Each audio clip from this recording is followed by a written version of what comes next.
picture a building the size of a small town. Now stuff 600 people into it and give them absolutely nothing to do except watch each other.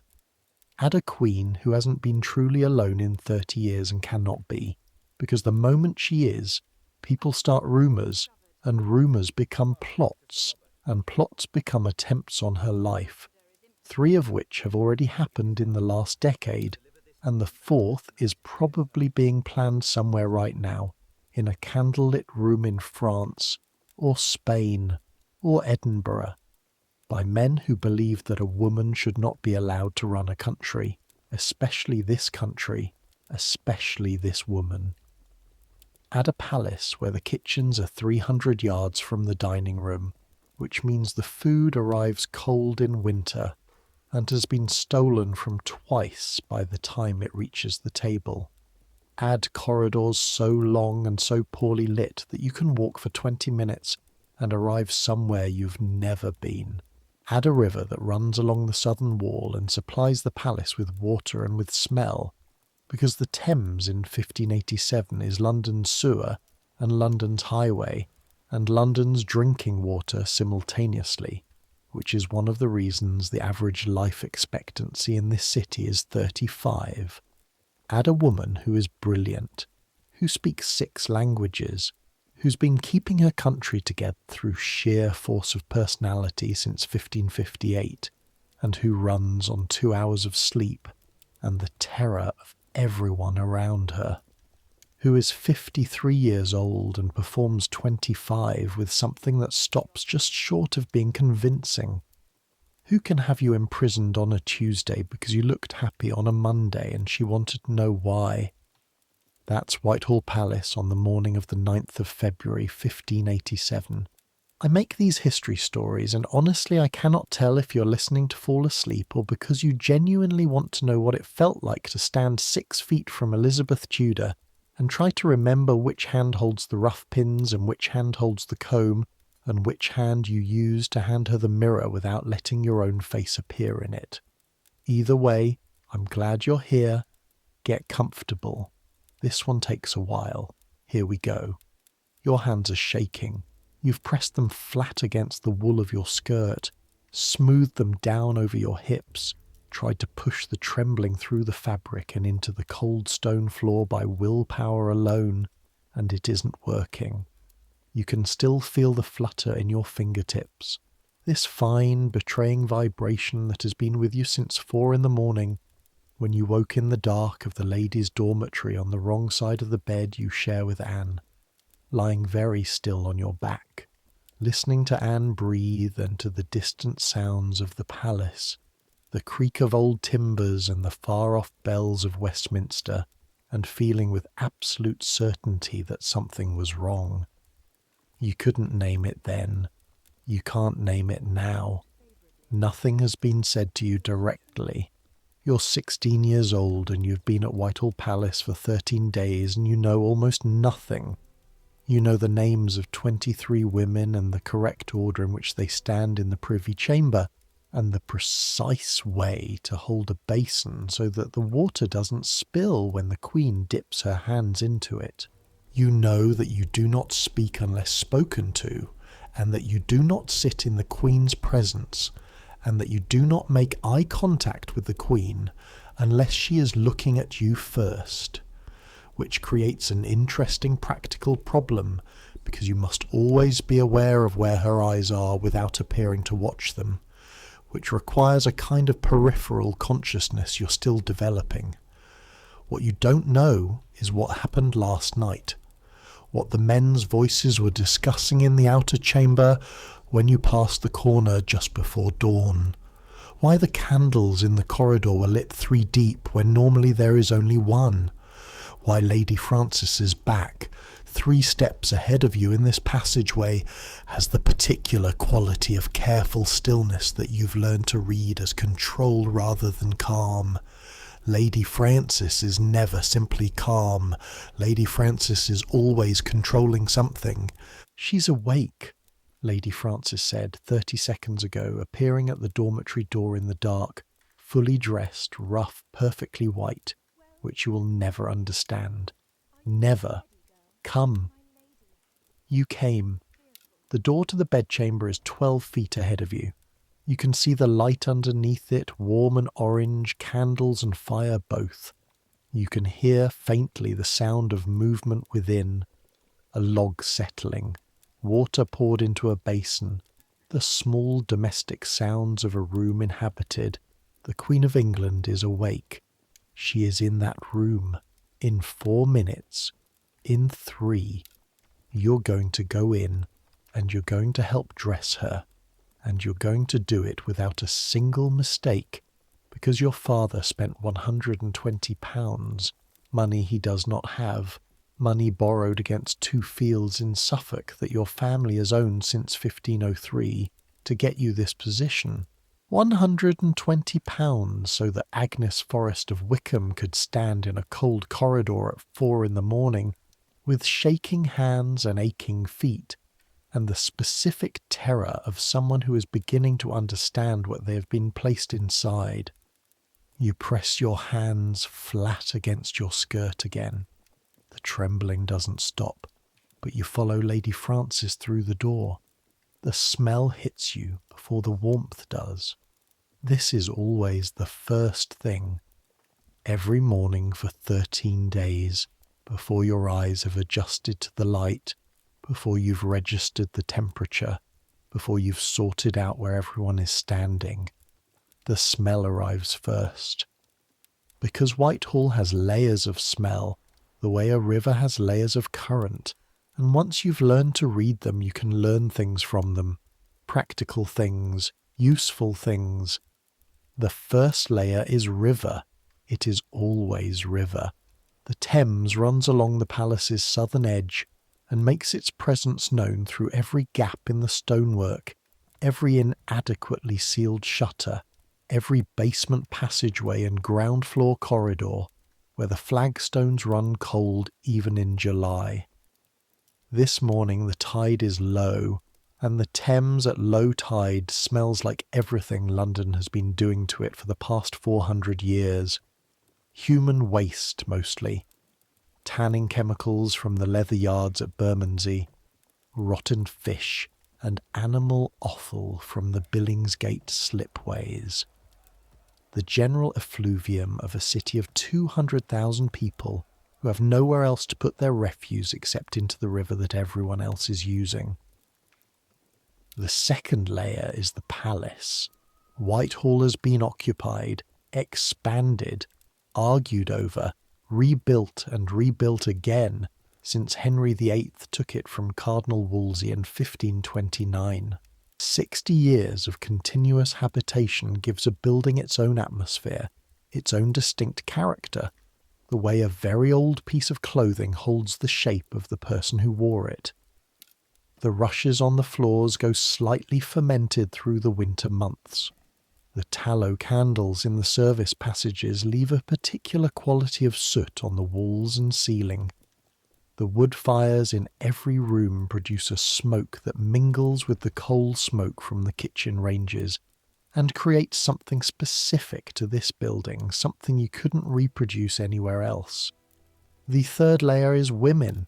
In the Privy Chamber and Bedchamber, the smell is entirely women's smell, because only women are admitted to these inner rooms without the Queen's explicit permission, and the smell is rosewater and lavender oil and beeswax candles and the faintest undernote of the wool and velvet and silk that 6 of you have been wearing since before dawn.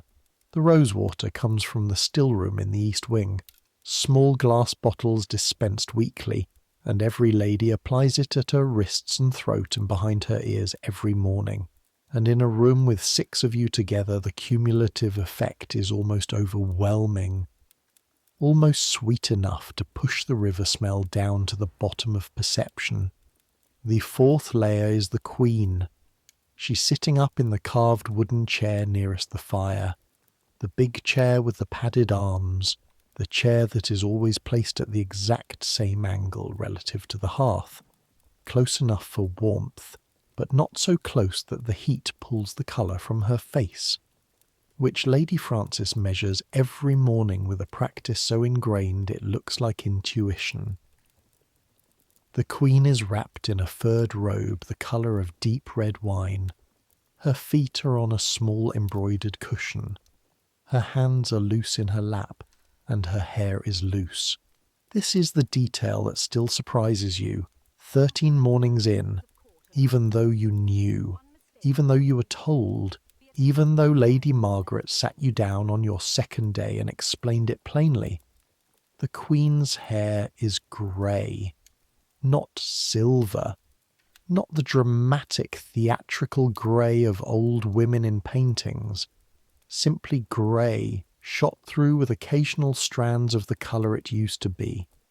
A particular red that you've heard described as Tudor red, a colour that passed from Henry VIII to his daughter, and that the portraits exaggerate to a more vivid, more certain shade than it ever actually was. That hair hangs now around her shoulders in thin hanks, pressed flat from the pillow, the grey of it visible in the candlelight. The wigs are on the wooden heads in the dressing room next door, 17 of them, in different lengths and styles and degrees of elaborateness, each one maintained by the mistress of the robes, each one adjusted and styled and dressed on the wooden head before the Queen ever touches it. When the dressing ritual is complete, when the gown and the jewels and the ruff are in place and everything is prepared, the wig comes last. It goes on over the grey, over the woman, and the portrait emerges. But in this room, at this hour, you are with the woman. She has not looked at you yet. She is looking at the fire. Lady Frances curtsies. The curtsy is deep and unhurried, and appears effortless, which you know is not the case because you have been practising yours in the dormitory window's reflection, and it still looks, in your own honest assessment, like the beginning of a fall that you've managed to recover from at the last moment. 11 years of daily practice is what Lady Frances's curtsy contains. You file this away and curtsy yourself, and it doesn't feel like falling this time, which is something. A small something. "Your Majesty," Lady Frances says. "Good morning." The Queen's eyes move from the fire. They move across the room in that particular way she has. You noticed it on your first morning, and you've been trying to understand it since.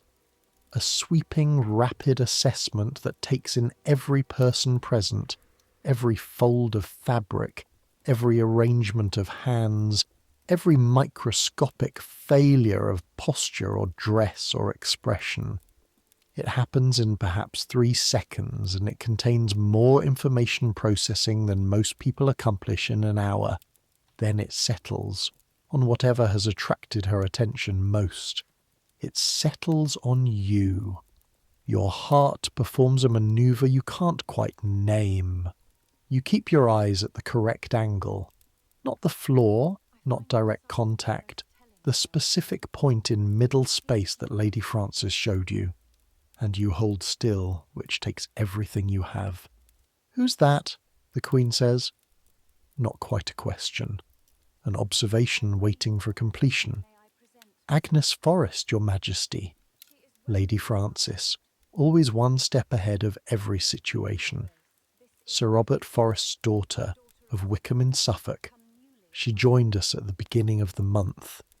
The Queen continues to look at you. You continue to look at the middle distance and hold still and breathe at a rate that you hope appears natural. "Forrest," the Queen says. She says it the way she says many things. Testing it, weighing it, running it through some internal registry you have no access to. "I know a Forrest. Robert Forrest sold me 3 horses, 82, I think." "My father, Your Majesty." "Were they good horses?" You have absolutely no idea whether they were good horses. Your father has mentioned the Queen 3 times in your life, and never once mentioned horses. You open your mouth and hear yourself say, "I believe my father would have sent Your Majesty nothing that was not his very best." A silence, a long silence. You study the middle distance with great concentration. "We'll see about you, Agnes Forrest," the Queen says, and she looks away. Back to the fire. The moment is over. You allow yourself, very quietly, to exhale. But you note it. You hold it.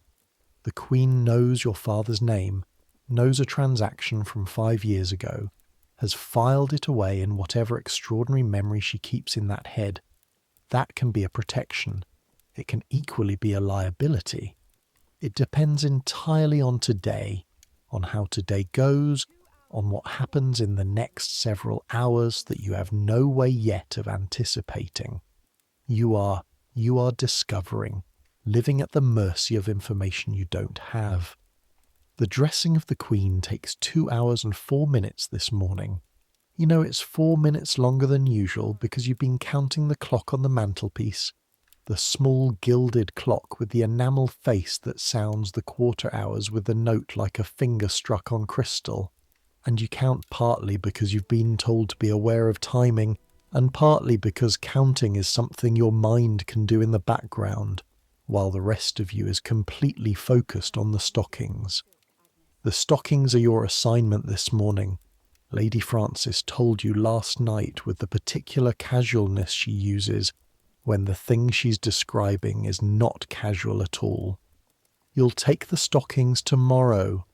Watch how they're warmed. And then she walked away down the corridor and you stood where she had left you, working through what that meant, which was that tomorrow, today, you were going to kneel in front of the Queen of England and put stockings on her feet. And this had to happen perfectly, which was to say without a wrinkle, without hesitation, without any indication that your hands were the hands of someone who had been at court for 12 days and had never touched the Queen before. You have been standing near the fire for 20 minutes with the stockings draped over your forearms. Silk stockings. The silk is knitted rather than woven. Knitted stockings have been the fashion since the 50s, when Elizabeth first tried a pair and declared she would wear nothing else. And they are extraordinarily fine, the knit so tight, and even that the fabric has an almost liquid quality between your fingers. They are the colour of pale cream, and they cost more per pair than the quarterly wages of 3 of the women who look after them. You are warming them, using the fire's heat and the heat of your own forearms and the heat of your hands when you carefully smooth the silk along its length, to bring the stockings to the temperature of a room that is already warm, so that when they meet the Queen's legs they don't announce themselves as cold, as foreign, as the touch of someone else's hands on the most private and vulnerable part of the royal person. Because if you put cold stockings on the Queen of England, she will notice, and she will say so. And everyone in this room, Lady Frances and Lady Margaret and Lady Dorothy and Lady Susan and Lady Anne, all of them will know that Agnes Forrest of Wickham, 13 days in, could not manage the stockings, and you will stand in a corridor tomorrow morning with colder hands and a warmer dread, so you warm them. The ritual unfolds around you in its correct order. Lady Frances begins, as she always begins, because Lady Frances has seniority and trust, and something more specific than either. She has understanding of this particular body after 11 years of daily proximity. She knows which shoulder aches in cold weather, and has learned to angle the sleeve differently on mornings when the river mist has been thick. She knows that the Queen's right hand is slightly stiffer than the left first thing in the morning, and has adjusted the basin angle accordingly. She knows, or rather has learned, the difference between silence that means content and silence that means the prelude to something else. And this morning her knowledge is working very hard. The basin is brought. The Queen washes her hands. She always washes her hands first, working the soap between her fingers with that methodical rhythm that looks like thought, like the organising of the day into its proper sequence. Then the hands are dried on linen that has been warmed by the fire first, because cold linen against the royal hands is, you learned this from Lady Margaret, an invitation to displeasure. The face is next. Lady Frances brings the cloths, fine linen dipped in rose water and wrung out. The Queen's face in the morning is, you have had to adjust your sense of what you see here and what you may acknowledge seeing, and they are not the same thing. The lead white that makes the portrait face comes from a preparation applied after washing, a paste of white lead mixed with egg white and vinegar that covers every visible inch of skin from the hairline to the collar, and has been doing so for at least 15 years. You know what lead does. You've heard, or half heard, things said in quiet voices about what long use of lead preparations does to skin, to health. You have not said any of this out loud and will not. The women who handle the face preparation wear gloves. They have been instructed to. Whether the instruction is for their protection, or for the protection of the ritual from disruption, because a lady who notices her hands shaking and her hair falling out will eventually say something, will eventually become a problem. You don't know. Probably both. The washing and preparation of the face takes 20 minutes. During those 20 minutes, the Queen is almost entirely still, only her eyes moving occasionally to observe, in the mirror Lady Susan holds at the correct angle, what is being done to her. She doesn't speak during these 20 minutes. None of the women speak. This is, you've been told, the silence of the ritual, and the ritual's silence is not negotiable. Then the understructure. Lady Margaret brings the smock, fine linen worked at the cuffs and collar with black silk embroidery that looks, close up, like the work of something smaller and more patient than human hands. And this goes on first, slipped over the head with the practiced smoothness of people who have done this hundreds of times. Then the bodies, this stiffened undergarment of whalebone and buckram that defines the shape the gown must achieve, the long waist, the compressed middle, the flare below the hips. The lacing of the bodies is Lady Dorothy's task, and she does it with the efficiency of someone who has not sentimentalized the process.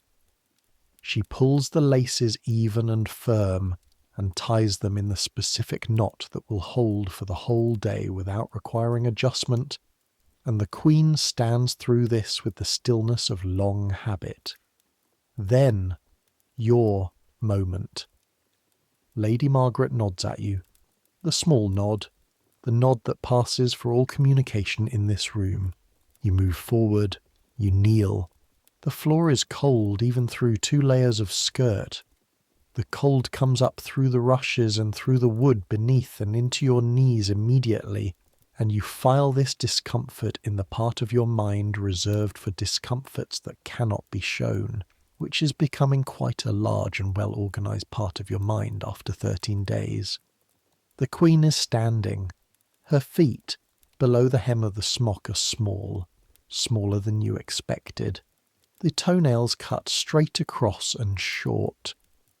You do not study them any longer than you must to achieve your purpose, which is stocking, applied correctly, from toe to knee, no wrinkles, smooth.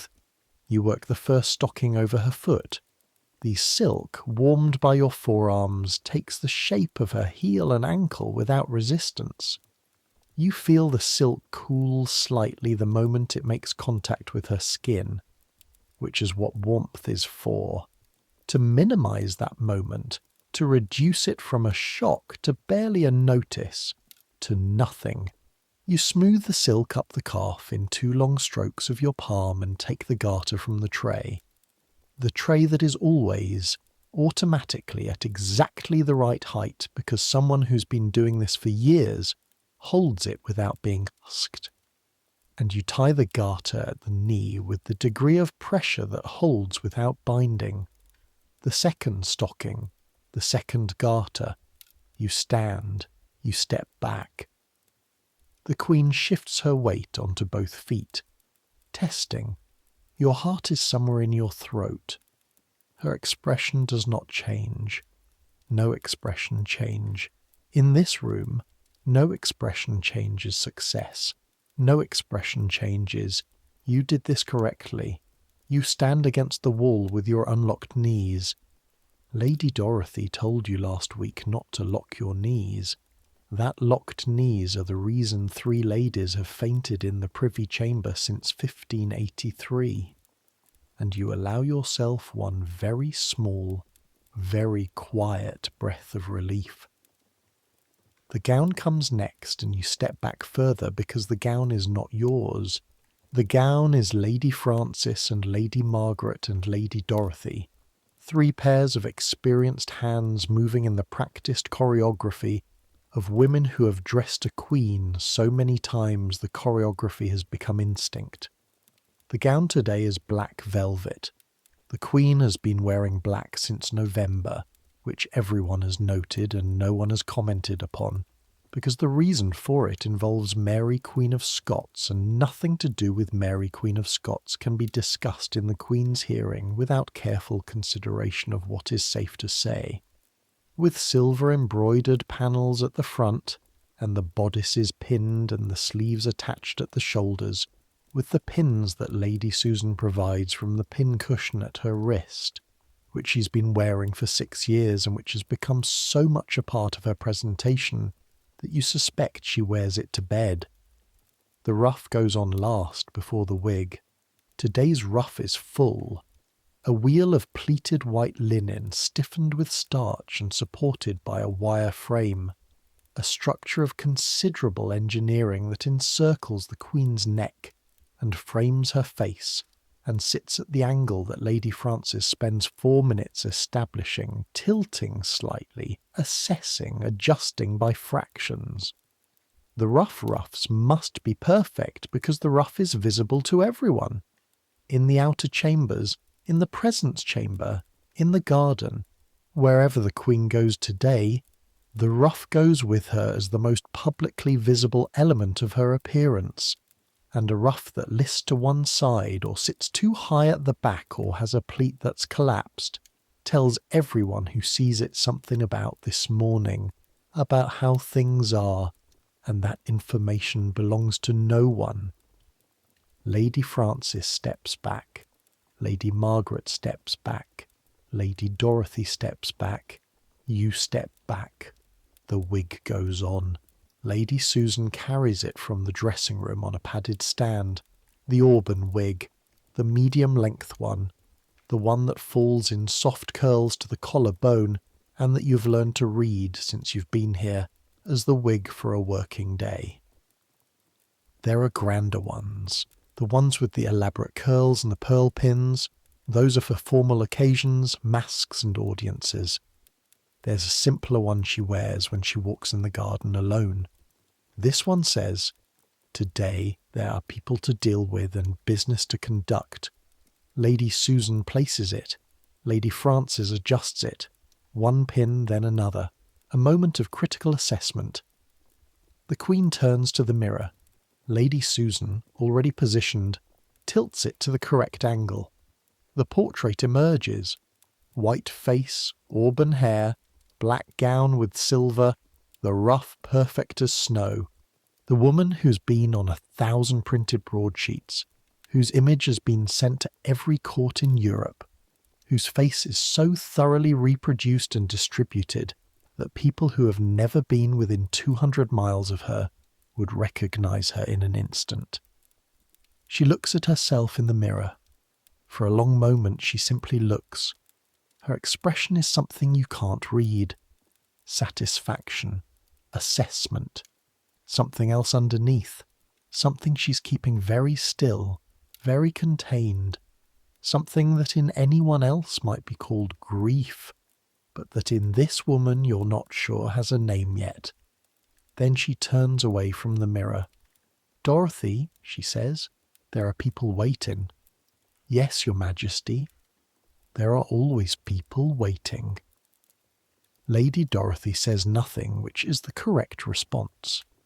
The Queen walks to the door of the Privy Chamber. The guards outside open it. The day begins. You file out with the other women and take your place.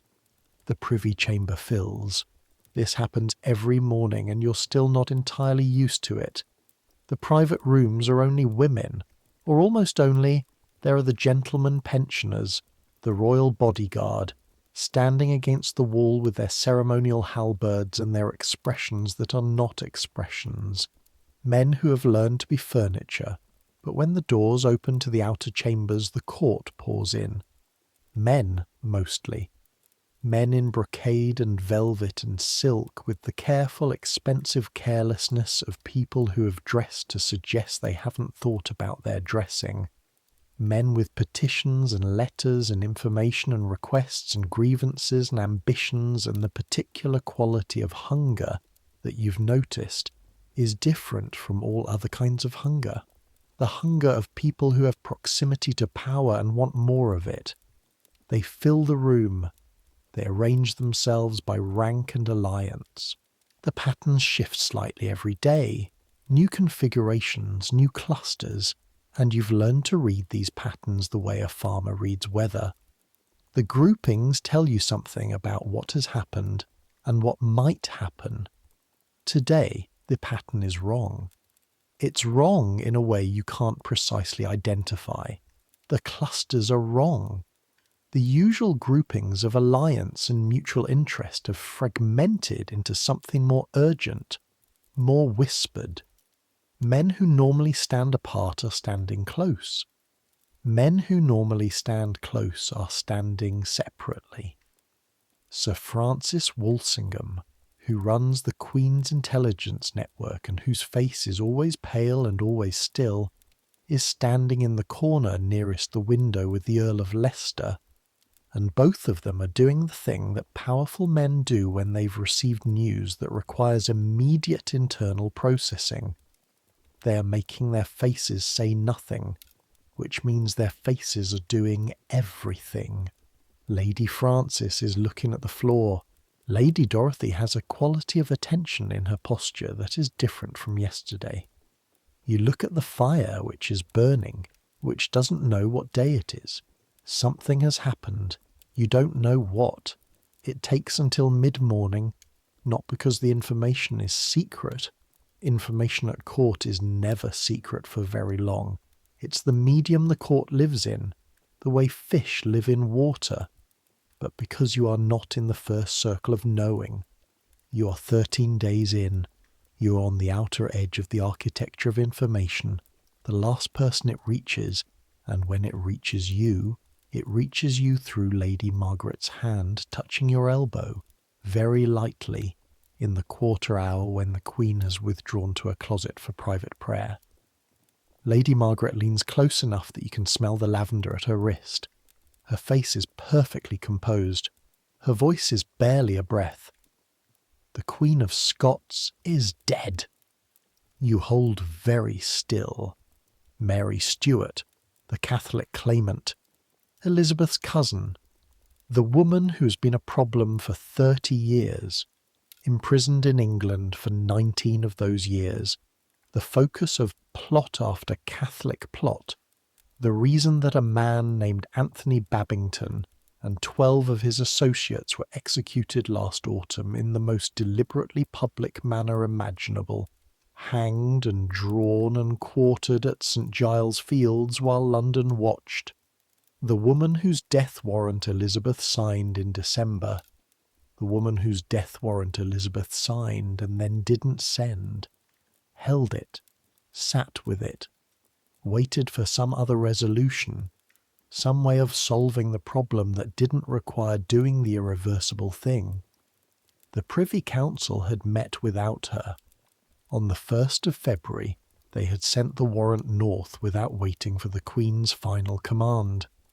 At Fotheringhay Castle in Northamptonshire, on the 8th of February 1587, Mary Queen of Scots was brought into the great hall and knelt before the block, and the executioner did his work. It took 2 blows, and now it is the 9th of February, and the news has arrived at Whitehall. "Where is the Queen?" you ask. "In her closet," Lady Margaret says. "She's been told." Lady Margaret moves away. Her back is perfectly composed. You look at the door of the private closet at the far end of the room, closed, with the small line of candlelight underneath it. You think about what Lady Dorothy told you 2 days ago, about what happens when something breaks through the Queen's control, when the grief or fear or whatever it is she actually contains inside the portrait comes out. It always comes out as anger, Lady Dorothy said. And she told you about the lady who was struck across the face for laughing in a corridor, and the way she said it was not quite a warning, and not quite a lesson, but somewhere between the two, the way most things Lady Dorothy tells you are. The door of the closet stays closed for 1 hour and 7 minutes. You know this because you count the clock. The thing about standing for a very long time in a cold room with acute anxiety is that it has a texture. It's not simply unpleasant. Unpleasant is a flat word for something that is actually quite layered. There's the physical component. Your feet, specifically the left heel where the seam of your shoe crosses the back of your foot and will be a blister by tomorrow, and your lower back, which has been pointing out its dissatisfaction since approximately 8 this morning, and your knees, which Lady Dorothy told you not to lock, but which have a tendency to lock anyway when you're not consciously preventing them, and your hands, which are cold even though the room is warm, because anxiety sends the blood away from your extremities and into your centre, which is your body's idea of helping.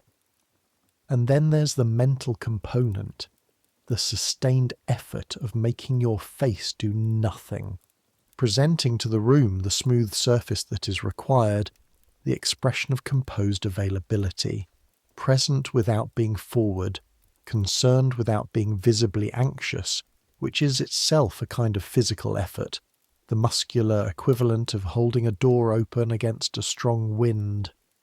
Every minute of this costs something. You feel yourself spending, and you don't know what the balance is. Sir William Davison is in the room. You've seen Davison before. He's one of the Queen's secretaries, the working level, the men who handle the actual movement of papers and documents and warrants. He's 40-something, unremarkable in appearance, the kind of man whose career at court has been built on reliability rather than charm. He stands today near the window with the particular quality of stillness that is not composure but its opposite. He keeps almost looking at the closed door of the Queen's closet and then redirecting himself, finding something else to look at, which is a very small failure of self-control that no one in this room is missing. He knows something specific about today, something that goes beyond simply receiving news. You file this, keep your face still, count the clock. At 11, the door opens. The Queen does not appear immediately. There is a pause, a single, extended breath. And then she comes through, and the room adjusts itself around her the way it always does, that automatic, unconscious reorientation of everyone present toward her person, like iron filings toward a magnet. She is dressed correctly, composed. The portrait is in place. White face, auburn wig, the black velvet gown. She looks like herself. She has reassembled herself. But there is something in the way she is walking that is not quite right, and you notice it because you have been studying her movements for 13 days with the attention of someone whose survival depends on reading them accurately. The walk is correct. The posture is correct. The chin is at the correct angle. But underneath the performance, because everything she does in public is performance, you understand that now, and the performance is not dishonest. The performance is what ruling actually is. Underneath it there is something wound extremely tight, something that could, under the right pressure or the wrong one, come loose. She looks at no one as she crosses to her chair. She sits. Lady Frances appears at her shoulder, bends very slightly. "Your Majesty, there are—" "I am aware," the Queen says, "of everything." The room is very quiet. "Leave us," she says. Then, after the briefest pause, "Ladies, remain." The men file out. Petitioners and courtiers and secretaries, and Sir William Davison, who moves with everyone else toward the door, who moves with the correct speed, whose face is doing everything it can manage. The door closes behind them. In the Privy Chamber, 6 ladies in waiting, 3 gentlemen pensioners at the far wall, and Elizabeth Tudor sitting in her chair looking at the fire. "She is dead then," the Queen says. "She's speaking to the fire, or to the room, or to herself. None of you have been addressed." "Fotheringhay." A silence. The fire burns. "She wore red." Another pause. "Of course she wore red." Mary Stuart had gone to her execution in a gown of deep red, the Catholic colour of martyrdom. She had planned it, prepared it, had the gown ready and waiting. Every detail of the execution had been, for her, a final act of theatre, a final performance for the history books, the prayers in Latin, the words of forgiveness, the removal of the black outer dress to reveal the red beneath, the blindfold embroidered with gold. She had died like a queen dying, which is to say she had died according to her own script, not her executioner's. Elizabeth had died a cousin's death at the same moment, sitting in a room somewhere in Whitehall receiving the news, which was not her script, not what she intended. She signed the warrant and did not send it. The council sent it. The council decided that signed was the same as sent. "Lady Frances," the Queen says, "Your Majesty." "Play something." Lady Frances goes to the virginals. She sits. She's permitted to sit. 11 years of service permits this. And she begins to play. Something slow and measured. A pavane you half recognise from your mother's playing on winter evenings in Suffolk. A piece from 20 years ago that falls through the room like water through a cold hand. And in the Privy Chamber of Whitehall, on the 9th of February 1587, the Queen of England sits by her fire while her cousin's body is still cooling in the north, and listens to music, and no one speaks, and you stand against the wall with your aching feet and your full attention, and try to understand what kind of room you're standing in, what kind of woman you're standing near, what kind of world this is. Lady Dorothy finds you during the brief interval when the Queen withdraws again. "To write letters," Lady Frances says privately, and moves away before you can ask what letters. And she doesn't say anything immediately. She simply stands beside you for a moment in the corridor, with a quality of presence that means she has something to say and is deciding how to say it. "You're holding your breath," she says. "I'm not." "You are, slightly. It makes your shoulders go up." She doesn't demonstrate. She doesn't need to. Lower them. You lower your shoulders. You exhale. "Better." A pause. "How are your feet?" "My left heel is going to be a blister." "Yes," she says, as if this is not information but confirmation. "By Thursday you'll have stopped feeling the left heel and started feeling the right. By next week both heels will simply be part of the landscape of your feet and you won't think about them." Does that actually happen? "I have feet right now that I am completely unaware of," Lady Dorothy says. "It's a tremendous relief." She's quiet for a moment. "Today is going to be a long day." "I know. Do you?" She looks at you sideways, and her face is doing a thing it doesn't usually do, which is showing you something she's actually thinking. She hasn't processed it yet. The grief. what she actually feels. And she does feel things, Agnes. Whatever anyone tells you about her being cold, whatever the men say who've never been in this room, she feels things very deeply, and she's never been allowed to. You can't be a woman with power and also be seen to feel. It gets taken from you, so it comes out as anger, you say. You told me. Yes, a pause. But I want you to understand something else. The anger, when it comes, is not for you. If she says something to you today that Lady Dorothy stops. If something is said, if something happens that frightens you, just remember that she is frightened too. She has just made a decision she cannot unmake, or believes she made it, or was made to make it, and those are not the same thing, and she knows it. And she is 53 years old, and every Catholic in Europe is going to call her a murderer now, and every Protestant ally is going to say they told her so, and her portrait will be copied and copied and copied, and it will never look like this morning, and that, she stops again. That is its own particular kind of grief.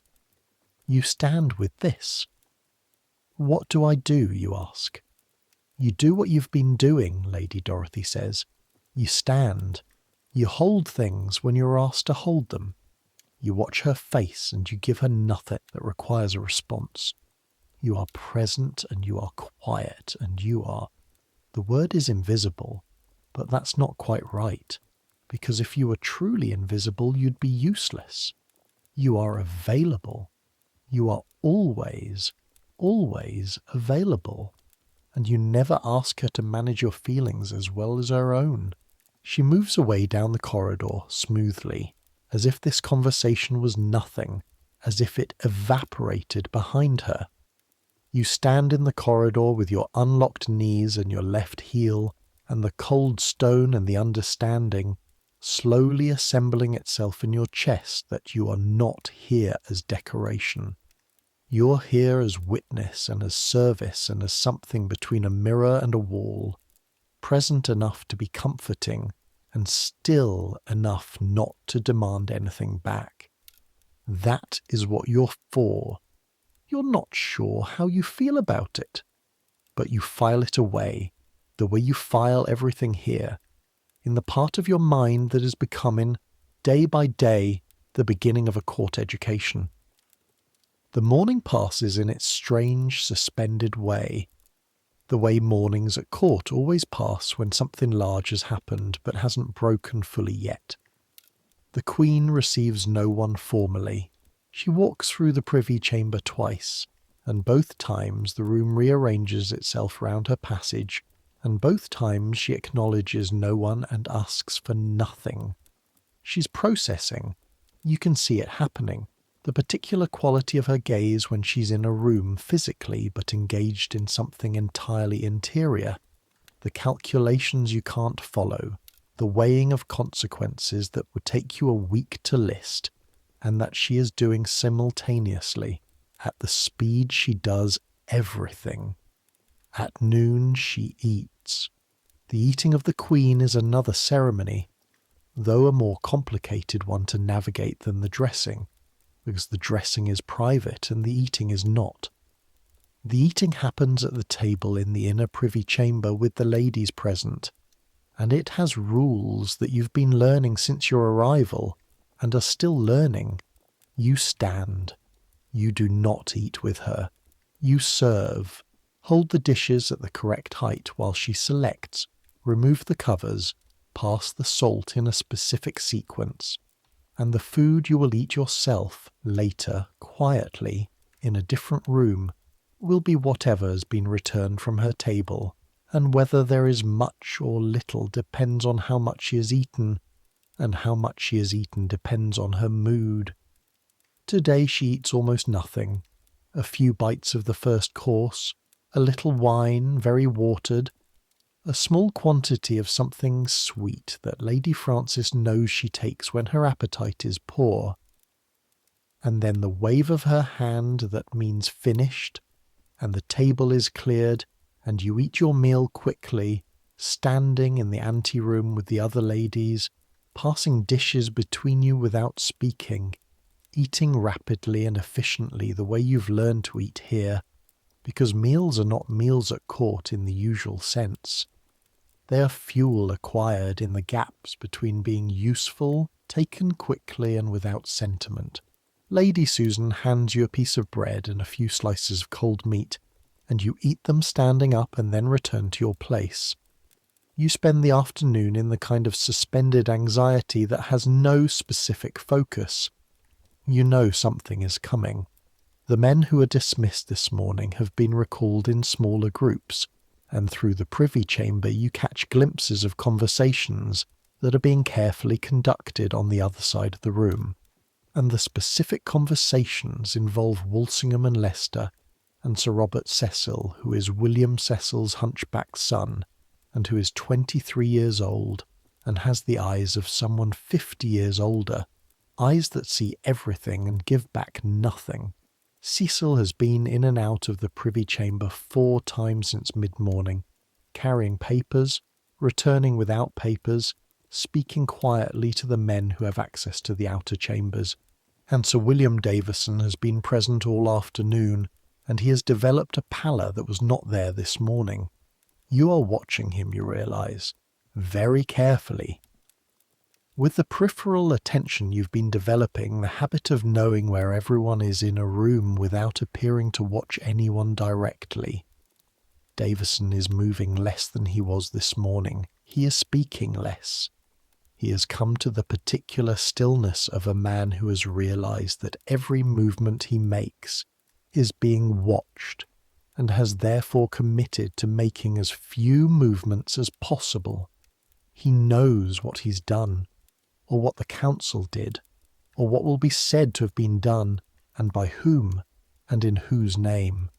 Lady Dorothy appears at your side. "Don't stare at him," she says very quietly. "I'm not staring." "You're not staring with your eyes. You're staring with the rest of you. Stop." You redirect your attention to the wall. In the middle of the afternoon, around 3 o'clock, the Queen sends for Sir William Davison. You don't see him go in. The door to the inner chamber opens, Davison is summoned, and then the door closes, and for 15 minutes the corridor outside the Privy Chamber is very quiet, and the men who remain in the room speak in voices that are barely voices, and Lady Frances's hands are folded in front of her with a particular stillness, and Lady Dorothy is looking at the fire. When the door opens again, Davison comes out. He comes out walking correctly. His face is arranged. His posture is arranged. Everything about him is arranged. He crosses the Privy Chamber without making eye contact with anyone, which you've learned is itself a form of communication, and he passes through the outer doors and you never see him in this room again. Later, you will learn what happened in that room. Not from the Queen. The Queen doesn't explain. The Queen never explains. Not in the way ordinary people explain things, because explaining implies that your actions require justification, and nothing the Queen does requires justification, but from the slow accumulation of information that passes through the court over days and weeks. Davison told the Queen he had dispatched the warrant. Davison said the Queen had given her approval. The Queen said she had approved that it be kept ready, but had never commanded it be sent. Davison said the Council had commanded it. The Council said they had acted on the Queen's authority. The Queen said they had not. What is certain, William Davison will be sent to the Tower. He will be tried for dereliction of duty.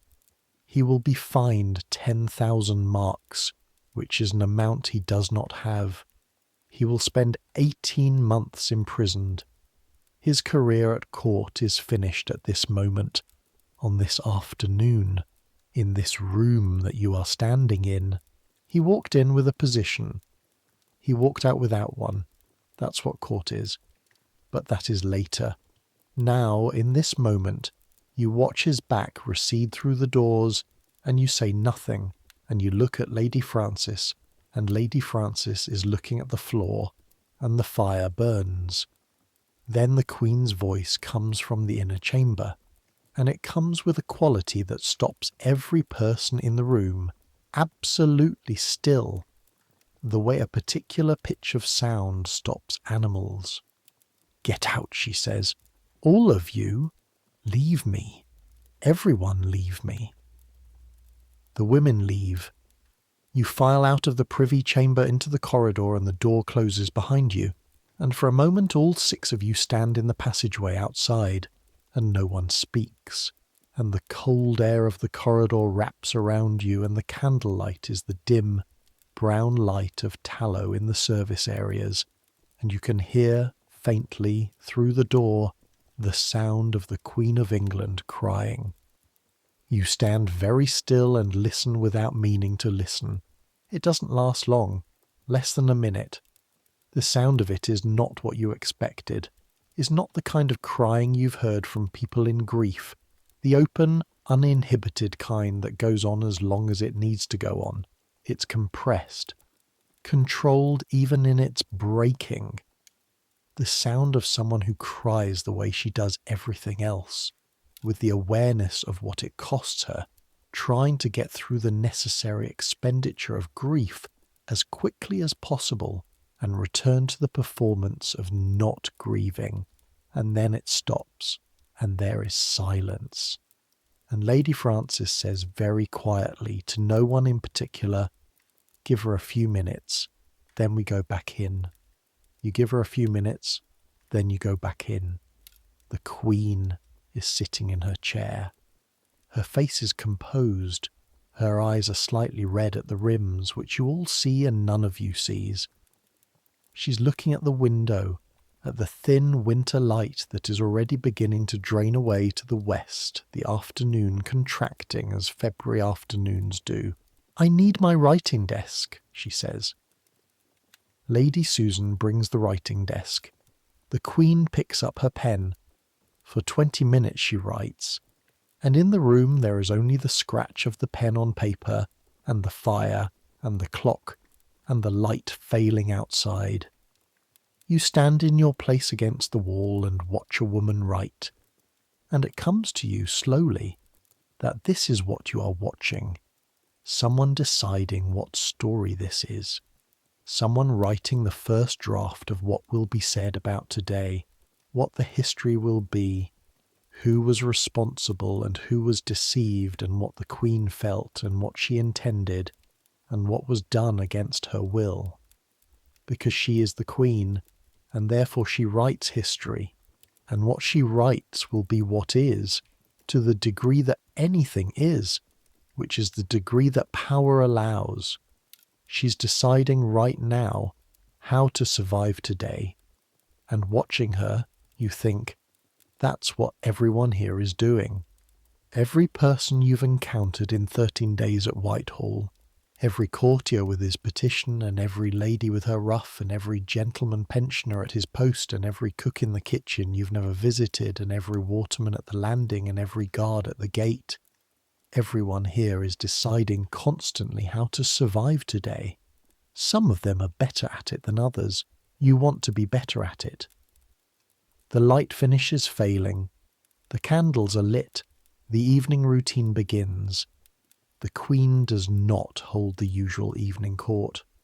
There is no music, no entertainment, none of the dancing that happens 2 or 3 times a week when she's in a mood for it, when she wants to see the young men perform for her, and will dance herself sometimes with a precise, deliberate grace that makes clear she is showing you she can still do this, showing you this and nothing else. Tonight there is supper, a fuller supper than the midday nothing, because the body eventually requires feeding regardless of the day's events, and then the Queen withdraws to the inner chambers. You follow. This is your place. In the evenings the ladies rotate. Some are released to their own rooms, their own time, some remain in attendance through the evening, and tonight Lady Frances has kept you on, which you read as either trust or need, and perhaps there's no difference. The evening in the private rooms has a different quality from the day, less performance, or a different performance, more intimate, more human in shape, though human is never quite the right word for what happens in proximity to Elizabeth Tudor. She sits by the fire and Lady Frances reads to her. History usually. She has a great appetite for history, for chronicles of what kings and queens have done and what became of them, which you can understand now in a way you couldn't have understood 2 weeks ago. And the other ladies do needlework or sit quietly or stand quietly, and the room settles into the particular warmth of a winter evening near a good fire with candles lit and the night outside pressing against the glass. The Queen tonight doesn't request history. She sits with her hands in her lap and the firelight on her face, and she doesn't request anything for a long time. And Lady Frances sits at the virginals again, very softly, playing things from the old time, from before, from the decade when everything was different and the woman sitting by the fire was not yet a queen, was still a princess, was still a problem to be managed, was still alive in the uncertain way that young Tudor women were alive, which is to say contingently, temporarily, dependent on the moods of men with power over her. She became a queen. She became the portrait. She became the woman who survived. The woman in the chair is all of those things simultaneously, and tonight the layers are closer to the surface than usual, and you stand at the wall and watch the firelight work on her face, and you think about what it cost to be this, and you think about the £120 your father borrowed to put you in this room, and you think, it's worth it. The knowing is worth it. Even the fear is worth it. Because you're here. You're in the room where it happens, and nothing in Suffolk will ever be ordinary again after this. Lady Dorothy appears beside you. Go eat something, she says quietly. There's supper in the anteroom. You've been on your feet since before 4. I'm all right. You're not all right. You're 16 and you haven't sat down in 15 hours. Go eat. Come back in half an hour. She won't notice and I'll cover you if she does. You go. The anteroom is empty except for Lady Anne, who is eating soup with the focused attention of someone who hasn't thought about anything except soup for the last several minutes, and she doesn't look up when you come in, which is one of the more companionable things about Lady Anne. You find the remains of the supper on the side table. Bread, cheese, the soup that Lady Anne is excavating, a few slices of meat that have gone slightly cold, and you make yourself a plate and sit down, sitting down. After 15 hours of standing, the act of sitting is so profound it is almost painful. Your hips and knees and the whole architecture of your lower body rearranges itself with a collective sigh that you feel rather than hear, a deep structural relief. You sit on the bench by the table and put food in your mouth, and for a few minutes you think about nothing except the cheese, which is good, and the bread, which is slightly stale, and the meat, which is cold but substantial, and the soup, which is warm. The anteroom is small. 2 benches, the table, a small fire that's been let go down to almost coals. The window is black outside. Properly black, the winter night complete. No moon visible. Somewhere in the palace a door opens and closes and you can hear feet in the corridor and then nothing. The sounds of Whitehall at night are different from the sounds in the day. Less of the constant human press, voices and footsteps and the rumble of carts in the outer courtyards, and more of the building itself. The old timbers and stones settling against each other, the wind finding the gaps in the shutters, the river speaking through the foundation walls in a low, constant whisper. You eat your supper and listen to the palace breathe. Lady Anne finally looks up from her soup. First crisis, she says. Yes. You're still standing. She considers this. Sitting. You're still sitting, I mean. You're still here. A pause. Some girls go home after a bad day, especially the first bad day. I'm not going home. Lady Anne nods as if this confirms something. She goes back to her soup. Good, she says into the bowl. We need people who don't go home after the first bad day. You finish your supper. You sit for the full half hour Lady Dorothy gave you, and you let your feet be feet for 30 minutes. Just feet, just resting on the cold stone floor. And then you stand up and go back. The inner chamber is quiet. The Queen is still by the fire. Lady Frances is still at the virginals, playing something very soft now. So soft it's almost not music, just the suggestion of it. Lady Dorothy looks up when you come in and gives you the small nod that means nothing except that you're in the right place at the right time. You take your place against the wall. You stand. The night deepens. Outside, beyond the palace walls, London is doing what London does at night. The taverns are open, the link boys are threading the dark streets with their torches. The Thames is moving in the dark with its cargo of everything the city wants to send elsewhere. Somewhere to the north, in Northamptonshire, in the great hall of Fotheringhay Castle, men are dealing with the aftermath of this morning. In Edinburgh, Mary Stuart's son, James, King of Scotland, 20 years old, who's not lived with his mother since he was 13 months and does not know her, will receive the news, and his response will be carefully calibrated, because he is already looking south, already thinking about what comes after Elizabeth, already measuring the distance between himself and the English throne. History's happening everywhere tonight, at every scale, in every direction. You are standing against a wall in a warm room, listening to music and watching a woman in a chair be old and frightened and powerful and human all at once. And you don't know that tonight is a night that will be in books, in histories that don't exist yet, written by people who aren't born yet, arguing about what Elizabeth felt and what she intended and whether she was devastated or relieved or both. You know what you saw. You saw her looking at herself in the mirror this morning with the portrait assembled around her and something underneath it that had no name. You saw her send her secretary away and sit by a fire alone for an hour. You heard, very faintly through a door, 30 seconds of the sound of someone crying. You saw her pick up her pen and start writing. You'll carry all of it somewhere for the rest of your life. The clock strikes 9, then past, then 10.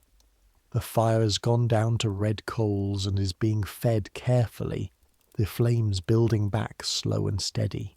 The candles have been replaced twice by the quiet women who move through the room at intervals to service it, women so practised at invisibility that you barely notice them, women whose names you don't know yet.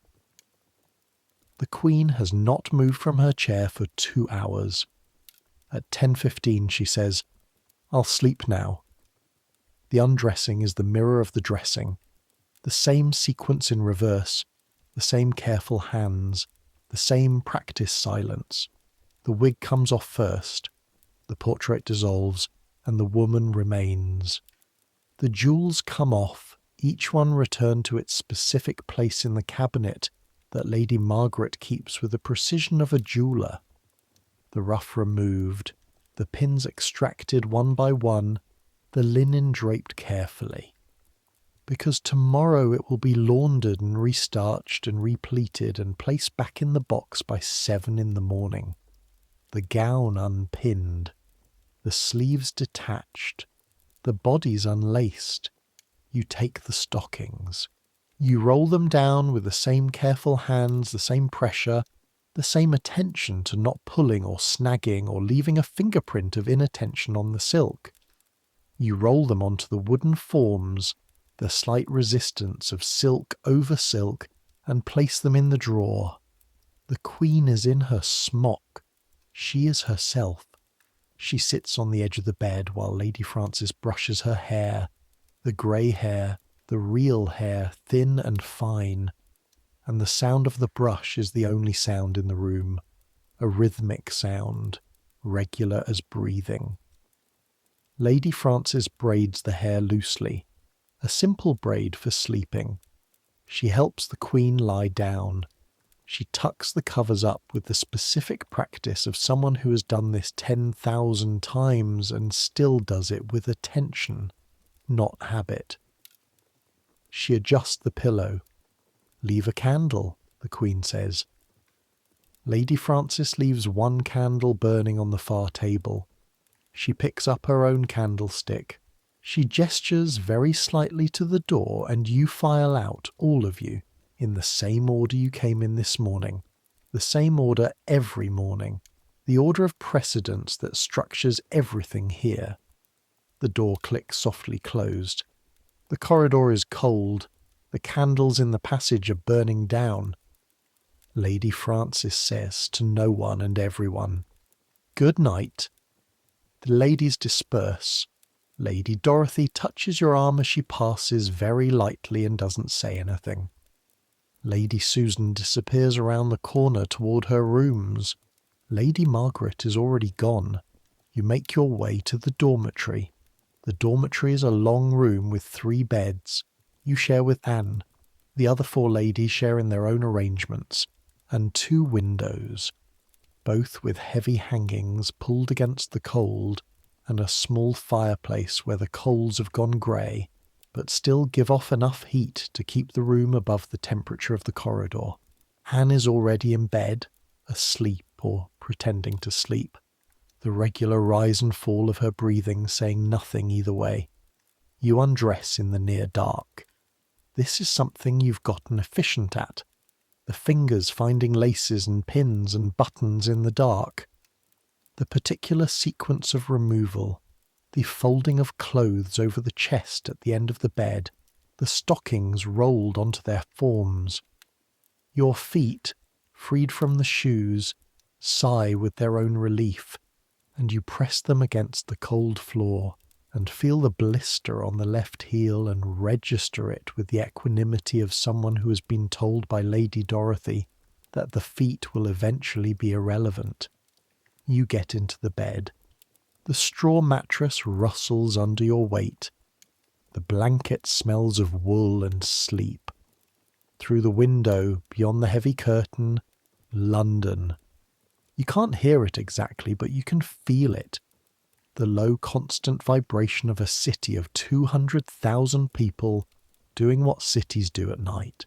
The Thames is out there, moving in the dark with its smell and its cargo and its centuries. And in a room 300 feet from where you're lying, Elizabeth Tudor is lying in her bed with one candle burning on the far table, in the room she slept in for years, in the palace she's occupied for a decade. And she is thinking whatever she is thinking, which no one will ever know for certain, about what today was and what she will say it was and what it cost. You close your eyes. You think about the stockings warmed on your forearms, the correct pressure of the garter, the small exhale of relief when the Queen's expression didn't change. 13 days, and you got the stockings right. Tomorrow is the 10th of February. The Queen will wake before dawn. The bells will ring at Westminster. Lady Frances will knock on the dormitory door, and her back will be perfectly composed, and you will follow her down the corridor. The wig will go on. The portrait will emerge, and you will take your place against the wall and stand. You think about Lady Dorothy's feet, which she says she cannot feel, and you believe her, and you are beginning to understand that what she means is not that she has lost them, but that she has absorbed them, that they have become part of her, that standing has become so fundamental to who she is that it is no longer a thing she does. It is a thing she is. That is what you are becoming. That is what this place is making of you. Day by day, morning by morning, through the accumulated weight of every hour you have spent on your feet in service to the woman in the red wig, you're becoming someone who can stand. And the strange thing, the thing you couldn't have told your mother, couldn't have told anyone in Suffolk that you're only beginning to understand yourself, is that you want to, that the standing is not only endurance, that there is something in the difficulty of this place, in its danger and its proximity to power and its extraordinary human strangeness, that pulls you not away but deeper in. That you're 16 years old and you have been in one of the most dangerous rooms in England every day for 13 days and you have not been broken by it. You are being made by it. The candle that Anne left burning on the sill has gone down to a stub. The light in the room is almost nothing. The coals in the fireplace are deep orange, almost no heat, the last of the evening's warmth. Outside somewhere, a church bell. Westminster maybe, or St. Margaret's. You count without meaning to. 11. The hour settling into the silence after itself. 11 o'clock on the 9th of February 1587. Elsewhere in England tonight, men are writing letters about what happened today, sending riders north and south, planning what comes next. History is working its enormous impersonal machinery. Armies of consequence are moving through the dark toward futures none of them can see. And you are here, 13 days in. The stockings were right. That is enough. Sleep comes the way it always comes after a day that has used you completely, not gradually, not with warning, but like a tide that has been creeping up the shore all evening and has finally reached you where you're standing and simply takes you. One moment you're thinking about the stockings and the blister and the way the Queen's expression didn't change, and then you're not thinking about anything. And the room is dark and the city is breathing outside and the palace is settling around you into whatever it is at 2 a.m. when the candles are out and the fires are low and the only light is whatever the winter sky provides through the inadequate glass. You sleep. Somewhere in the palace, Elizabeth Tudor sleeps, or doesn't sleep, or moves between the two the way she has moved between everything in her life, strategically, with awareness of what it costs, managing the expenditure. In the morning the bells will ring, Lady Frances will knock, the fire will be rebuilt from coals to flame, the basin will be warmed, the stockings will be warmed, the portrait will be assembled from the inside out, piece by piece, with 6 pairs of experienced and nearly experienced hands, until the woman who woke up becomes the queen who rules. And you will be there. You will have been there. In this room, on this day, when history was made in the way history is always actually made. Not in the grand gestures, but in the small ones. Not in the decisions of queens, but in the standing beside them. Not in the portraits, but in the face under the wig, seen only by the women who are trusted enough, or low enough in the hierarchy, which sometimes amounts to the same thing, to be allowed in the room where the portrait comes apart and reassembles every day. In this room, on this day, with your hands shaking and your heel blistering and your father's borrowed £120 buying you a place at the centre of the world. This is what it is to be here. The fire breathes in the grate. Anne breathes beside you. The river speaks under the walls. The city whispers to itself in the dark. Let the walls of the palace hold you. Let the cold give way to the warmth you've earned. Let your spine settle into the mattress and your hands unclench, and your face, your carefully arranged face, finally let go of what it's been holding all day. You've held enough. The 10th will come, the 11th, the 12th. 30 days, and then 100, and then a year, and then the years after that, each one adding to you something new, something essential, some small piece of understanding about the woman in the red wig and the world she has made around her, and the strange, difficult, irreplaceable gift of being trusted enough to stand in the room where the portrait comes off. It gets easier, Lady Dorothy said. You don't believe it yet, not entirely, but you think you can see, at the edge of visibility, the shape of a person who does believe it. Someone who has stood long enough that standing is not a feat but a nature. Someone who knows the corridor at 4 a.m. like they know their own breathing. Someone who can hold the stockings and the silence and the weight of witnessing all at once without shaking. That person is you later. You're on your way. Let the sounds of Whitehall Palace settle around you. The distant river, the old timbers, the wind at the shutters, the breathing of a palace full of people all trying, in their different ways, to survive. Centuries will pass and this palace will burn and be forgotten and built over, and the portraits will hang in galleries where people walk through on quiet Sunday afternoons and say there's Elizabeth and move on. But the room existed. The fire existed.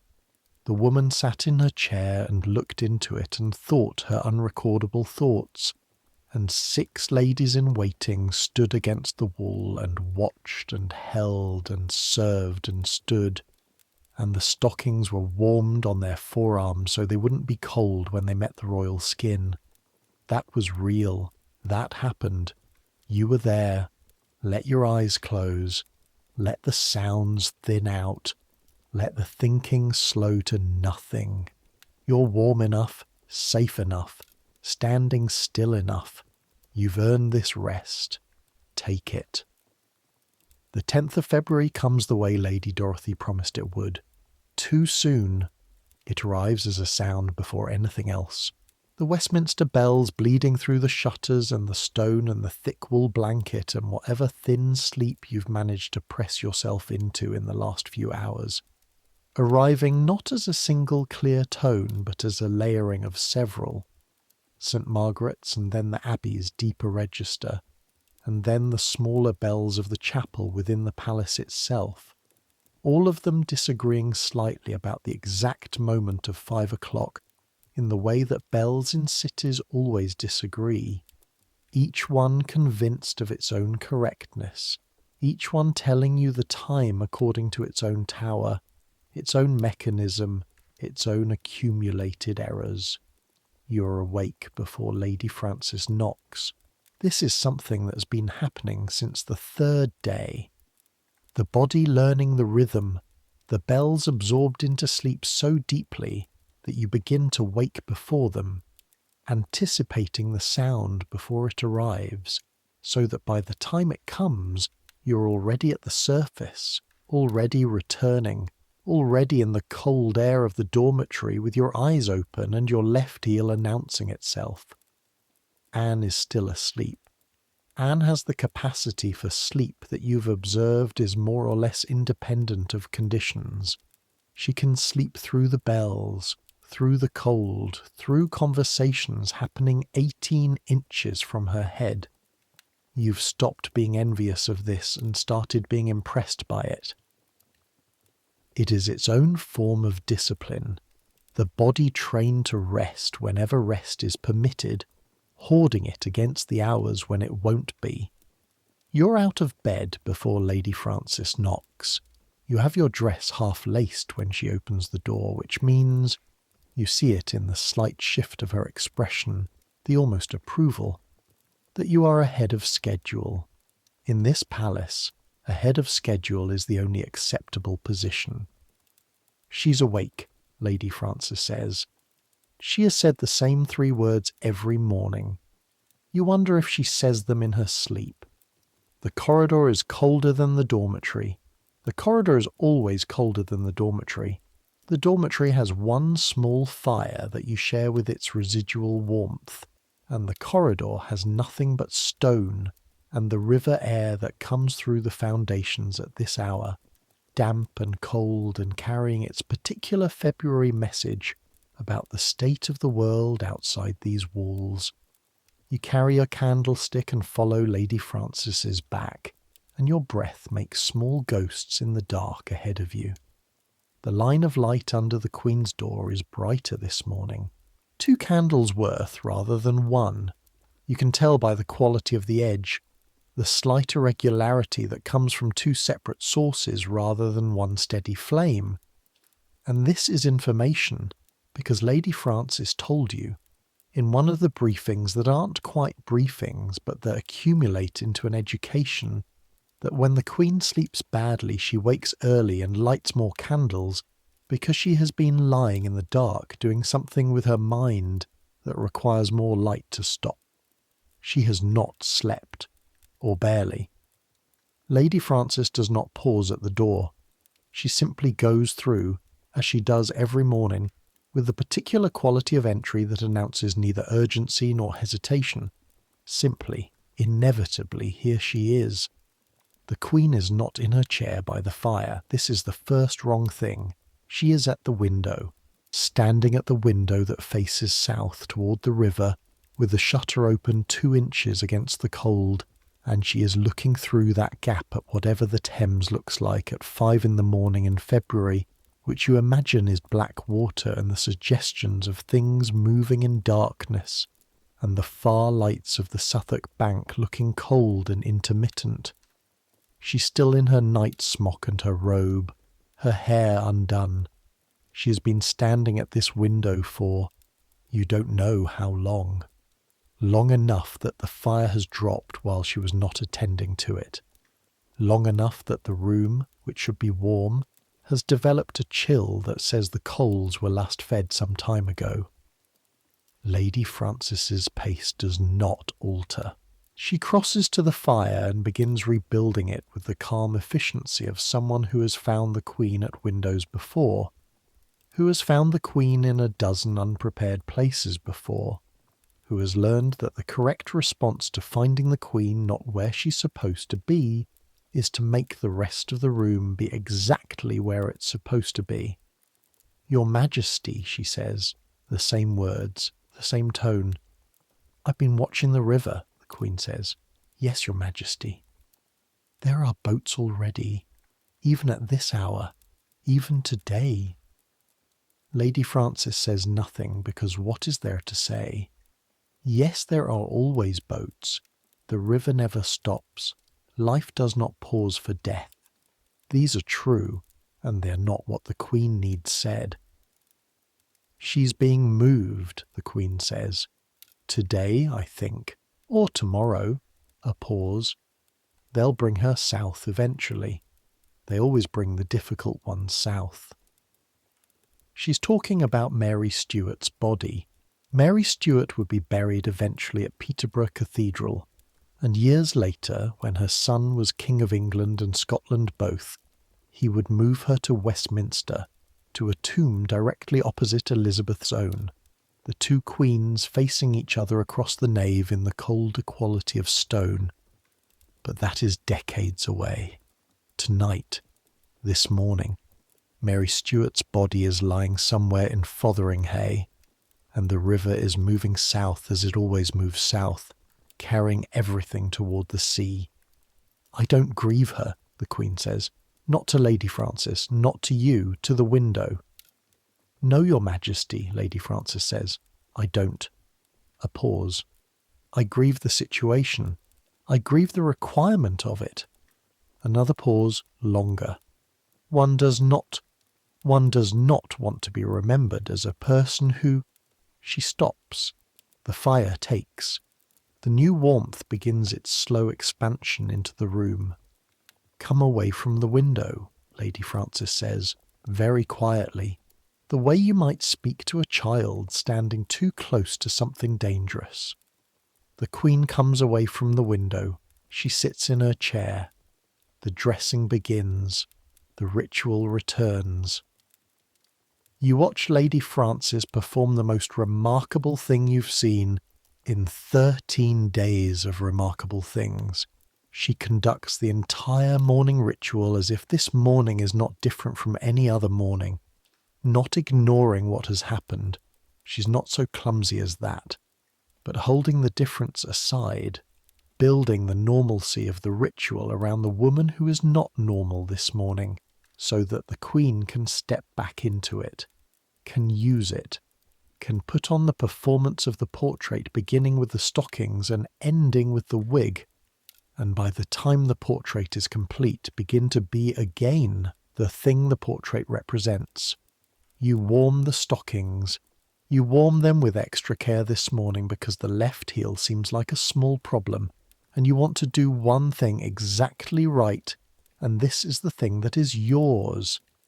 When you kneel, the Queen looks at you, not assessing this time, just looking.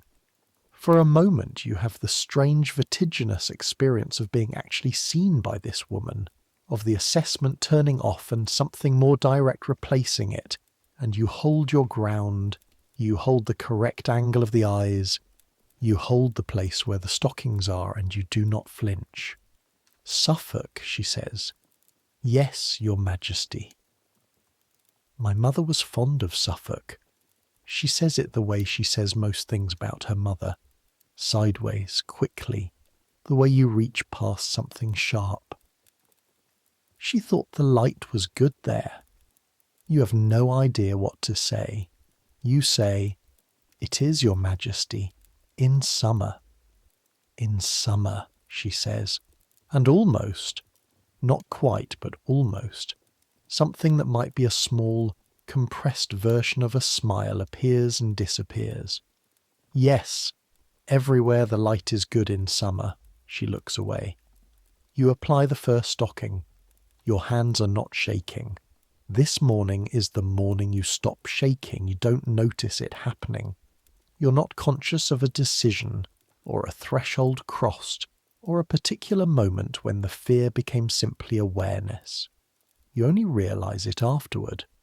3 hours later, standing against the wall in the Privy Chamber while the first wave of petitioners is admitted, and the business of court resumes with the mechanical necessity of all large and complex things, which do not stop because of grief, because stopping is not a luxury available to governments. You realize that you've been in this room for 3 hours and your hands have been entirely still. You have learned something. You're not sure yet what to call it. Lady Dorothy would call it, you think, steadiness. Not the absence of feeling. You feel everything, all of it.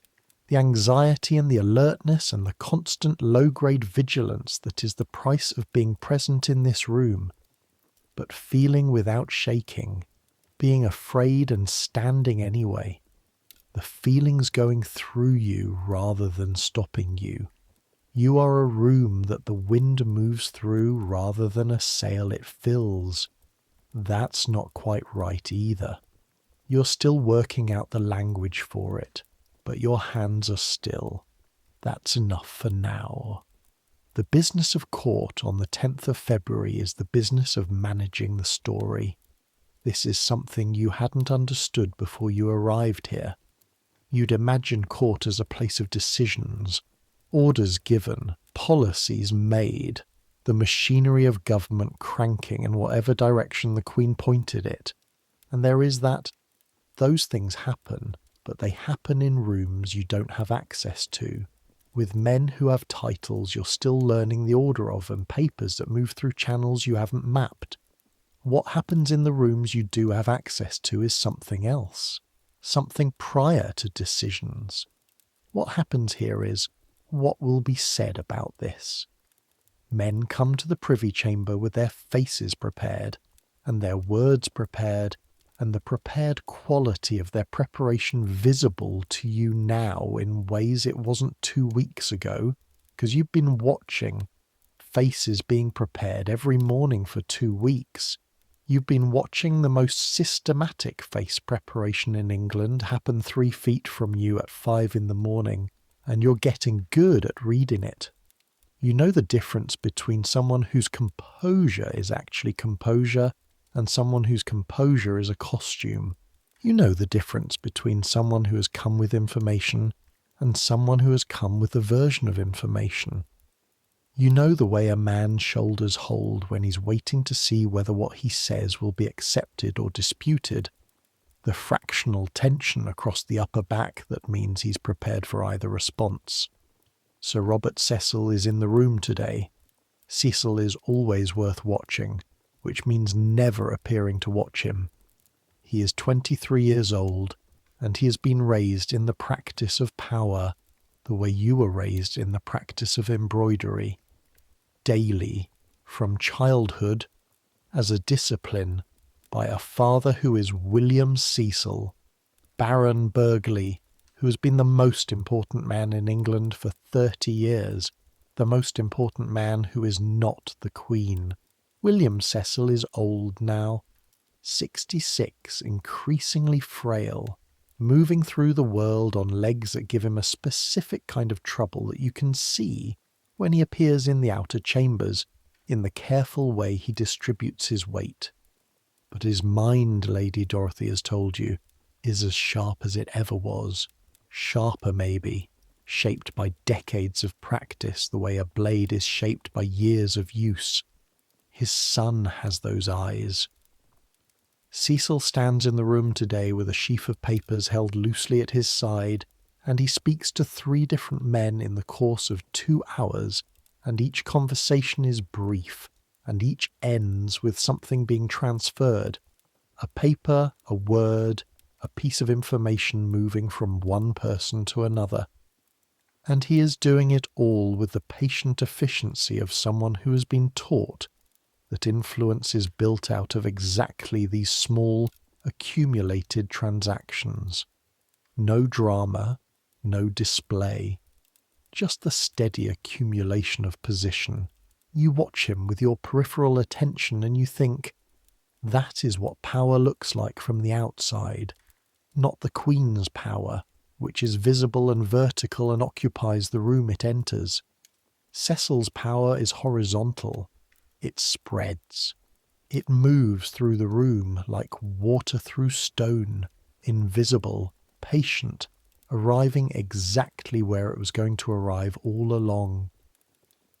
You think about your father, the £120, what he understands about power and what he doesn't, and what you are learning here that you couldn't have learned anywhere else. You think about your mother, who's never been to court, who manages the household in Wickham with the particular competence of someone who understands that a household is a system, that systems require maintenance, that maintenance is not glamorous, but is the difference between the system working and the system collapsing. She would understand this palace, you think, more than your father. She would walk into the Privy Chamber and see the maintenance of it, the constant daily invisible labour of keeping the portrait intact, keeping the Queen functioning, keeping the whole elaborate machinery of royal presentation running, and she would recognise it. She does this herself at smaller scale every day. You miss her. You file this in the place where you're keeping the things you cannot show, and you keep your face arranged and you stand.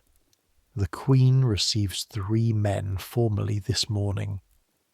The audiences happen in the inner Privy Chamber with only the senior ladies present.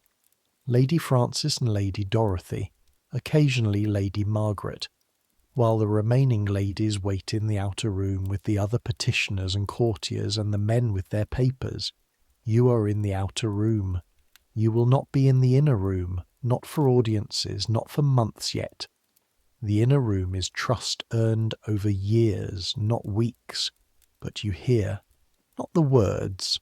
The doors are heavy and the palace walls are thick, but the quality of what's happening, the emotional temperature of the room as transmitted through walls and wood. Twice this morning the conversations are calm, the measured tone of business being conducted at the level of people who are accustomed to conducting business, which produces a kind of acoustic smoothness, a flatness of pitch and pace. The third time, around 11 o'clock, something changes. The change is subtle.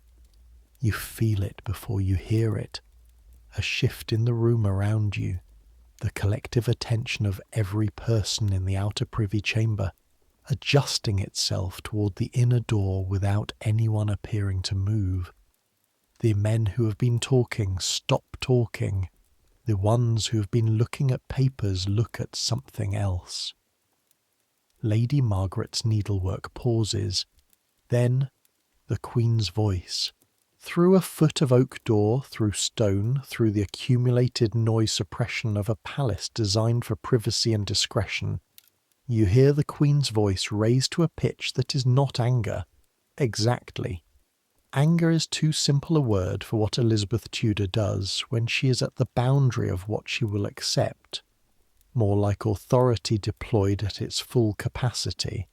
The full register of a woman who's been making herself heard and bayed for nearly 30 years, and whose voice, when she chooses to use all of it, contains something that bypasses the thinking mind and speaks directly in the body's most primitive responses.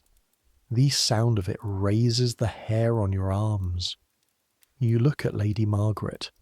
Lady Margaret is looking at her needlework. The voice continues for perhaps 2 minutes, elevated. Controlled even in elevation.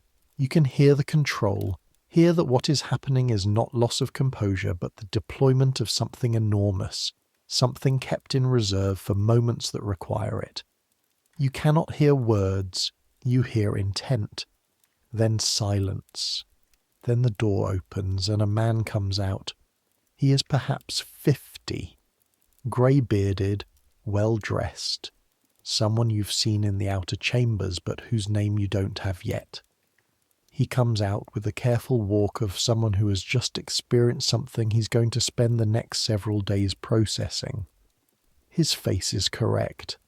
The face is exactly where a court-trained man's face should be, which is to say revealing nothing, but his colour is wrong. Too pale at the cheeks and too dark at the throat, the blood receded and descended in the pattern of a body that has recently been frightened. He crosses the outer chamber without looking at anyone and exits. Lady Margaret says quietly to the room. The audience is concluded. The room exhales, returns to itself. You look at Lady Dorothy, who is against the far wall, and she looks at you, and what passes between you in that look is nothing that can be said, nothing that needs to be said, the simple acknowledgement between two people who have both been standing in the same room for the same amount of time and have both understood the same thing. The Queen is still herself. This is important. On a day when something has broken, something irreversible, something that will be argued about for centuries, the Queen is still herself. She has not been diminished by the grief. She has not been made smaller by the decision or by the weight of it. She is large, and she is difficult, and she's frightening when she needs to be, and she is conducting the business of England the morning after her cousin's execution with the specific stubborn competence of someone who has decided that she will not let this break her. You think this is also something worth watching. The days that follow, the next week, the week after, move with the strange doubled quality that grief gives to time, in which each hour is somehow both too long and too short, and the days blur but the moments within them are very sharp. The court mourns in its political way, which is to say everyone expresses the version of mourning that is safest to express, given who is standing near them, and who they want to impress, and what they believe about the Queen's own state of feeling. The Catholic sympathisers, the ones who can't be too openly Catholic but can't be fully Protestant either, the ones who navigate in the complicated middle territory of Elizabethan religious life, keep their faces carefully neutral. The hardline Protestants express a satisfaction they're not allowed to openly express, which produces a quality of suppressed energy in certain faces that you're learning to read. The Queen's personal allies, Leicester, Walsingham, the senior men who've been with her longest, look tired. Walsingham looks more tired than anyone. Sir Francis Walsingham runs what would, 400 years later, be called the Intelligence Service, and what in 1587 is called simply Walsingham, because he is the service and the service is him. He is 55 years old, and he's been ill for much of the past year, and the illness shows. He is thin in a way that has gone past lean to something that suggests the body consuming itself, and his skin has the particular grey quality that Lady Margaret told you, in one of her quiet briefings, is the result of a kidney complaint that the doctors can do little for.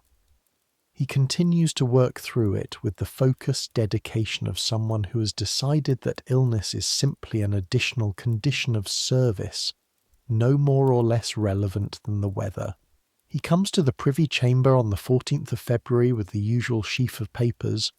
Walsingham is always carrying papers, you've noticed, always moving information from one place to another.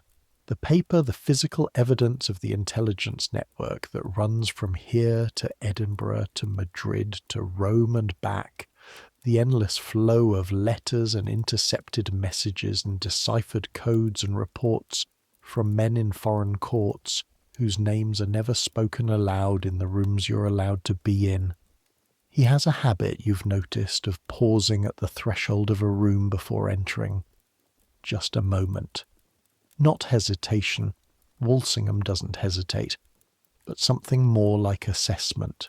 The sweep of the eyes that evaluates the room in the way the Queen evaluates rooms, for different things, not performance and dress in his case, but position and proximity, and the arrangement of people relative to each other, what the arrangements say about what has been discussed and what is being discussed, and what no one wants anyone else to know is being discussed. His eyes find you. Not for long. Half a second, maybe. The assessment. And then he's looking at something else, something more relevant. But for that half second you've been catalogued, filed, added to whatever register he maintains, internally or in his papers, of everyone in the rooms adjacent to the Queen. You understand, in that half second, what it means to be inside Walsingham's attention. It means being information. You're a data point in a network so extensive and so practiced at moving knowledge from one place to another that you've already been assessed before you knew you were being looked at. You think, I need to be the least interesting thing in this room. You concentrate on being entirely, thoroughly, deeply unremarkable. Walsingham crosses the Privy Chamber, exchanges 3 sentences with Cecil near the far window, and withdraws. The whole appearance lasts 6 minutes. Lady Frances doesn't look up from her needlework. Lady Dorothy doesn't look up from hers. The court goes on. Your first full month passes before you've finished counting the days of it. February contracts into its short grey ending. The last days of it distinguished mainly by the cold, which deepens rather than relenting as you might have hoped. The Thames freezes at the edges, not the full width freeze that sometimes allows frost fairs. The river is moving too fast for that, but the ice builds along the banks in grey shelves, and the watermen navigate between them with the practised irritation of men whose living depends on conditions being manageable rather than dramatic. The palace takes on a cold that is different from the February cold of the first weeks, denser, more committed, the cold that has gotten into the stone itself and will not be shifted by a day of weak sunshine. You learn things. This is how you're spending the month, really, learning things. Not in any systematic way. No one sits you down with a curriculum and a schedule. which would be simpler and not how courts work. You learn things the way the palace teaches them, which is by proximity and observation, and the occasional direct instruction that arrives without announcement and expects to be retained. Lady Dorothy teaches you to walk in the Queen's presence. This sounds simple. It is not simple. There is a difference between walking in a room when you're its most important occupant and walking in a room when someone else is, and the difference is not just spatial but postural and rhythmic. You're always slightly behind, slightly to the side, moving at a pace and angle that keeps you available without being in anyone's direct line of sight. You are, effectively, part of the architecture, human furniture that is expected to be present without being noticed, and capable when noticed, without having been visibly waiting to be noticed. Lady Dorothy demonstrates this in the corridor outside the Privy Chamber one morning, when the Queen is in her closet, and there are 20 minutes to fill. She walks toward you, and past you, and you follow, and she corrects you, again, and again. And then something clicks. Something about the weight distribution, about carrying yourself slightly forward in the hips so that the movement is responsive rather than initiated. And she stops correcting you. Better, she says. What changed? You stopped thinking about your feet, she says. You started thinking about where she might go next. This turns out to be the key to most things in this palace. Thinking not about where you are, but about where she might go. Anticipating the need before it becomes a request. Becoming useful before usefulness is required.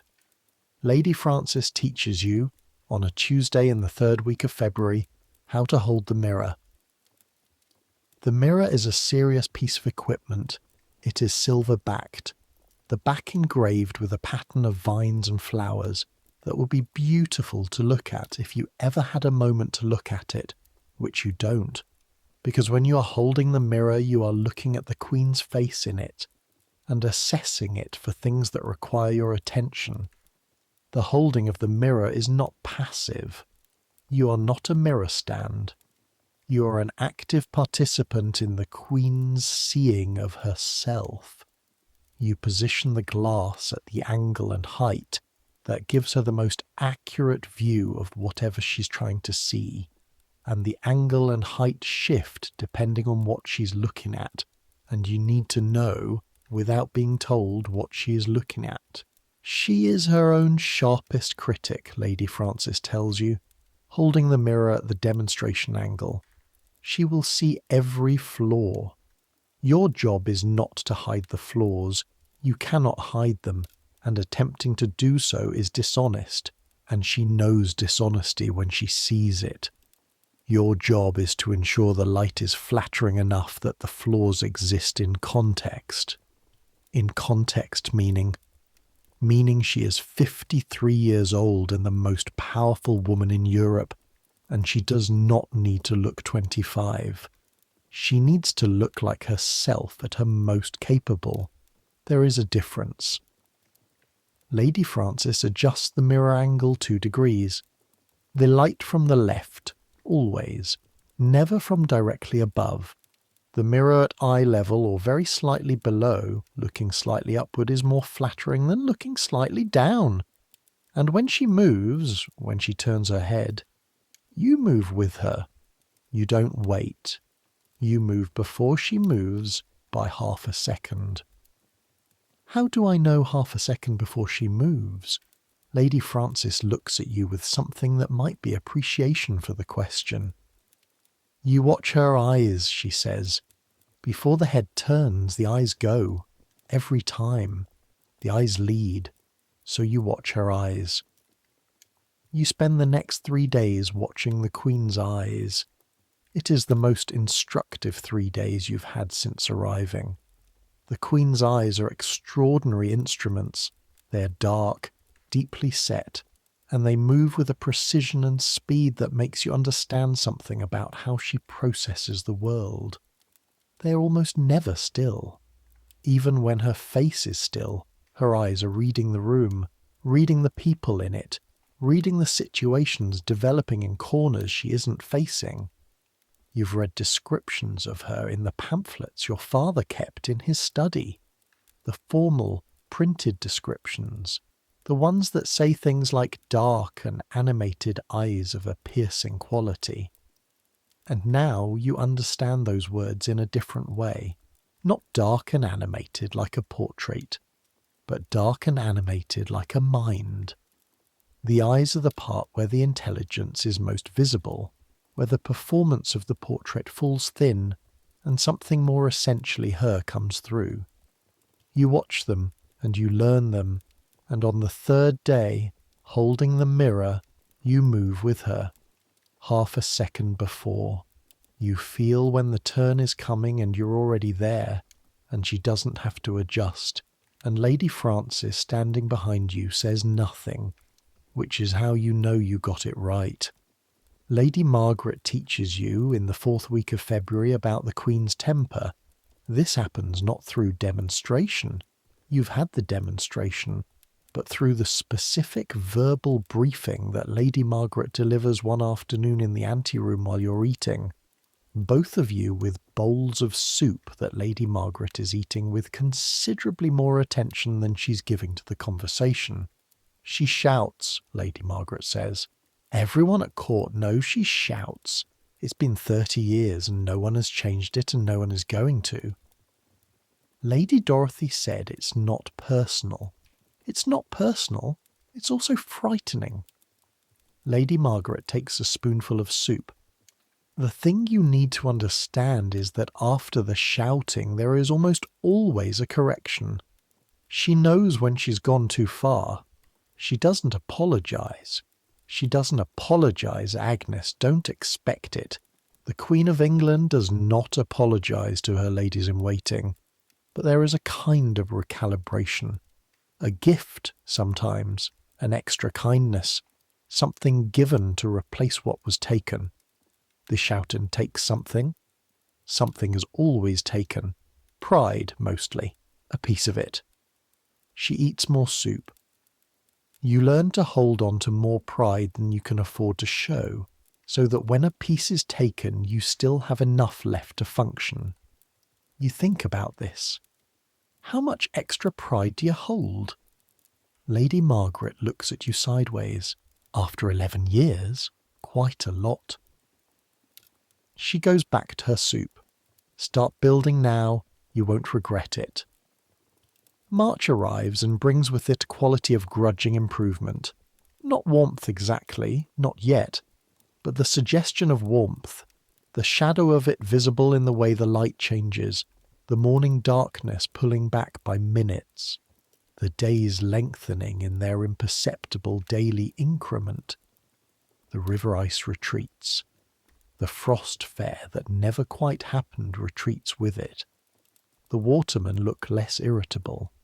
The palace kitchens begin to receive the first of the spring deliveries, and the food at the ladies' table improves from the February diet of salt fish and stored root vegetables to something with more colour and occasionally fresh herbs that smell when you hold them close, like the gardens you grew up near.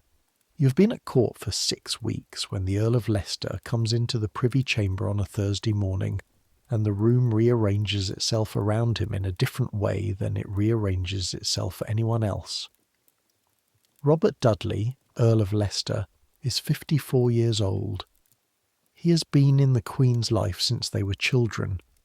They were prisoners in the Tower together in Mary Tudor's reign, both young, both terrified, both uncertain whether they would live to see 30. And that shared experience has created between them something that the court has been trying to categorise and failing to categorise for 30 years. He is not her husband. She has famously, infuriatingly refused to marry anyone, refused it so consistently and so completely that the question of her marriage has become its own political phenomenon. A long-running negotiation with every court in Europe in which the possibility of her marriage is the currency, and the marriage never happens. He is not her lover, officially.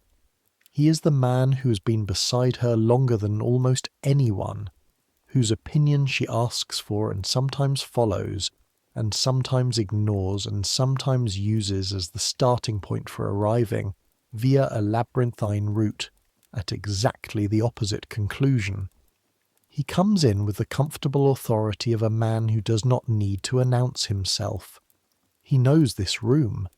He has known this room since before it was this version of itself. The court parts for him, not in the way it parts for Cecil. Sideways, careful, but forward, making space for someone expected and welcome. He is handsome still. This surprises you. The portraits are accurate in a way portraits rarely are. The face has kept its structure, the bones good under skin that is showing its age, the eyes blue and direct and carrying a quality of warmth that is entirely genuine and that you weren't expecting, because everything else about this place teaches you to suspect warmth. He crosses the room and speaks to Walsingham briefly, and then he stops, and something in his posture shifts, and you realise that he has been tracking since the moment he entered where the Queen is. She is in the inner room, she's not visible, but he has oriented himself toward the inner room with a steadiness of attention that is not the court's usual calculating attention. It is the attention of someone who simply always knows where she is. He's been doing this for 30 years. You think about what that is. To spend 30 years oriented towards someone, to walk into rooms and automatically know where they are without looking, the way you know where your own hands are. You don't look at Lady Dorothy, but you think about what she told you, about the Queen feeling things very deeply. At noon, the Queen receives Leicester in the inner room. This is not unusual. He comes several times a week, has done for years, but today it is different in a way you can't exactly place. The reception is longer than usual, 40 minutes rather than the 20-minute average. When it ends, when he comes back through the Privy Chamber, his face is doing something careful. Not grief, not quite. Something more like resolution. The face of a man who has had a difficult conversation and has emerged from it committed to behaving correctly regardless of the difficulty. He nods at the room generally. His eyes find, very briefly, Lady Frances. Something passes between them. Information, acknowledgement, the court's invisible currency, and then he is gone. Lady Frances says nothing. You learn later, much later, weeks later, through the slow accumulation of things let drop and then retrieved, that the conversation in the inner room was about the Queen's sleeplessness. That Leicester, who has known her long enough to read states of health that she doesn't acknowledge, had come specifically to raise the topic. That the conversation had included a gentle argument about whether the Queen needed a physician, which the Queen had ended by pointing out that she knew her own body better than any physician, and that her body was functioning correctly, and would he please confine himself to matters in which he had relevant expertise. That after he left she had sat for 20 minutes without speaking, that she had then asked Lady Frances to play the virginals, and had requested specifically a particular pavane, this same one from that first morning, the slow one in the old mode, and had listened to it twice through without moving. Lady Frances plays it again that evening, without being asked. The Queen sits by the fire, and her eyes are at the middle distance, and no one knows what she's thinking. None of you. 11 years, 1 month and 2 weeks, and Lady Frances doesn't know what she's thinking. This is something you take into yourself and keep. The thought that even with all the time and all the proximity and all the years of being in this room, the person at the centre of it remains, in some fundamental way, unknown. that the Queen is always ultimately inside herself in a way that no amount of access to her rooms and her person and her daily life can bridge, that the portrait is not just the wig and the white face and the jewels. The portrait is also the interior, the part that remains, always, unreproduced. You stand in the room and listen to Lady Frances play, and the fire burns, and outside the river moves toward the sea, and the city does what cities do, and the Queen sits with her thoughts in that place where none of you can follow. In the middle of March, you're given for the first time a night assignment. Night assignments mean when the Queen cannot sleep, someone must be present. Not in the bedchamber, that is Lady Frances's domain, and the senior ladies, but in the outer room of the private apartments, the small sitting room between the bedchamber and the privy chamber, available if needed, present if called, sitting rather than standing, because there are chairs in this room, which is a mercy. Lady Frances tells you this the night before with the same casual presentation she uses for things that are not casual. You'll take the outer room tonight, from 11 until the bells at 4. A pause. There's a chair by the fire. The fire will need feeding at 2. There's a small brazier for warmth and candles on the table. If she calls, you respond immediately. If she doesn't call, you stay in the chair and you are quiet. What do I do for 5 hours alone in a room? Lady Frances looks at you. You think, she says, and you listen. You sit in the chair in the outer room from 11 o'clock on a Wednesday night in March, alone, with the fire and 2 candles and the sounds of the palace at night, which are different from the sounds of the palace at any other time, different from morning, different from the busy middle of the day, different even from the early evening when the ladies are still moving about. At 11 the palace has largely stilled, and what you hear is the building itself, the creak and shift of old wood in cold air, the distant sound of the guards' feet on the outer passageway, the low constant voice of the river through the south-facing walls, and, occasionally, very occasionally, small sounds from behind the bedchamber door. Movement! The sound of someone who isn't sleeping, moving carefully in the dark. The creak of the wooden bed frame. A sound that might be a book being opened. Pages. The quiet of someone reading. You sit in your chair and feed the fire at 2 precisely, without being told when 2 is, because you've been counting the quarter hours on the clock above the mantelpiece. And you sit and you listen, and you think about Lady Frances's word, available. You're available, not active, not useful in any way that's visible, but present and ready. And somehow this is its own form of service, the form of service that the night requires. At 3 in the morning, the bedchamber door opens. You stand. The Queen comes through the door in her robe, hair loose. She is carrying a candle. She crosses the outer room, crosses it without appearing to notice you, which you've learned is not the same as not noticing you, and goes to the window that faces the river. The same window. She stands at it. The same 2-inch gap. The same black water and the intermittent lights of the south bank. You remain standing. You do not speak. You do not move. After perhaps 2 minutes without turning.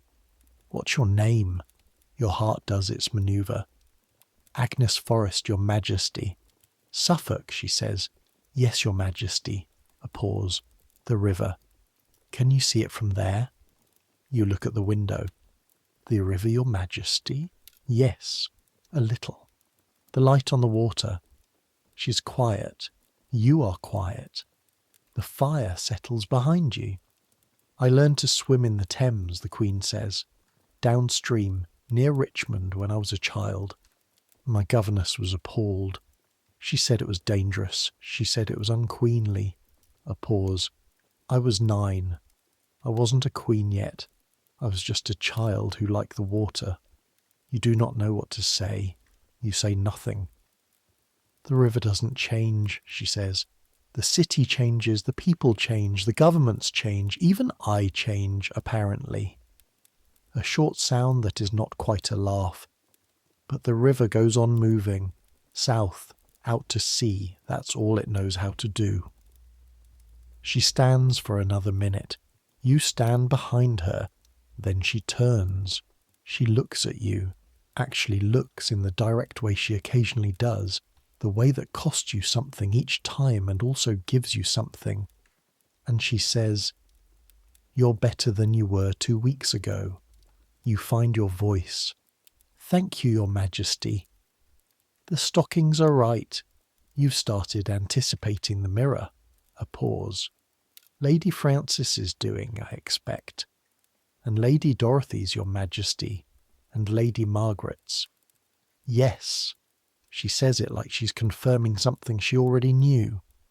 "I chose them carefully." She says this as though to herself, then to you. "Go back to your chair. You needn't stand on my account tonight."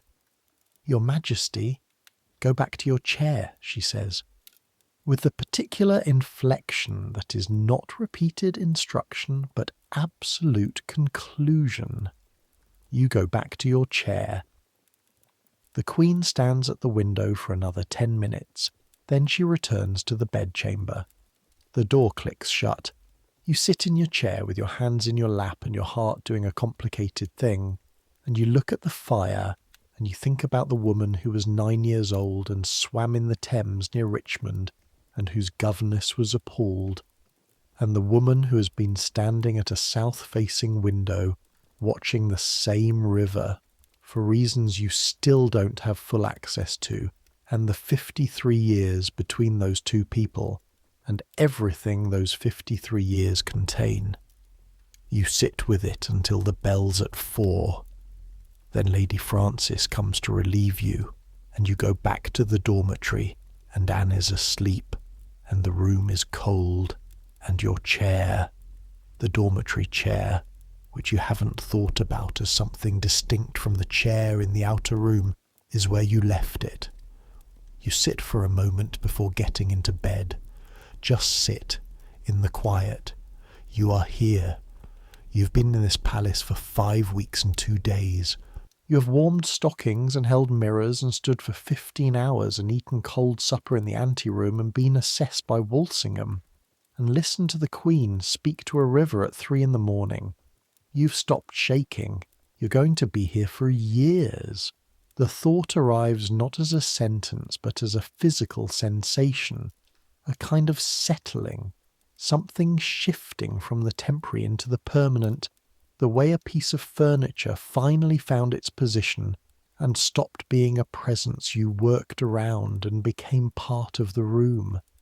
This is your room, this palace, these women, this morning ritual and these corridors and this cold and this river and this Queen. You're going to learn all of it. April comes and brings with it the particular cruelty of a spring that's been anticipated too long. The warmth arrives as a series of suggestions, days of real sunshine punctuated by days that march back into February. The city never quite sure enough to put away its heaviest clothing. The garden within the palace ground shows the first tentative green in the beds along the south-facing wall, the kind of green that looks apologetic, not yet committed, waiting to see how things develop before committing to becoming a plant. The Queen walks in the garden on the days when the weather permits. This is a part of her routine you haven't yet been assigned to attend. Garden walks are Lady Frances's territory and Lady Susan's. But you see it from the window of the anteroom sometimes, the small procession moving through the garden paths, the Queen in front with her long deliberate stride, the ladies following at the correct distance, the whole thing arranged with the precision that everything here is arranged with, but that, from above, from the angle of a second-floor window, resolves into something that looks almost ordinary, a woman walking in a garden, people walking behind her.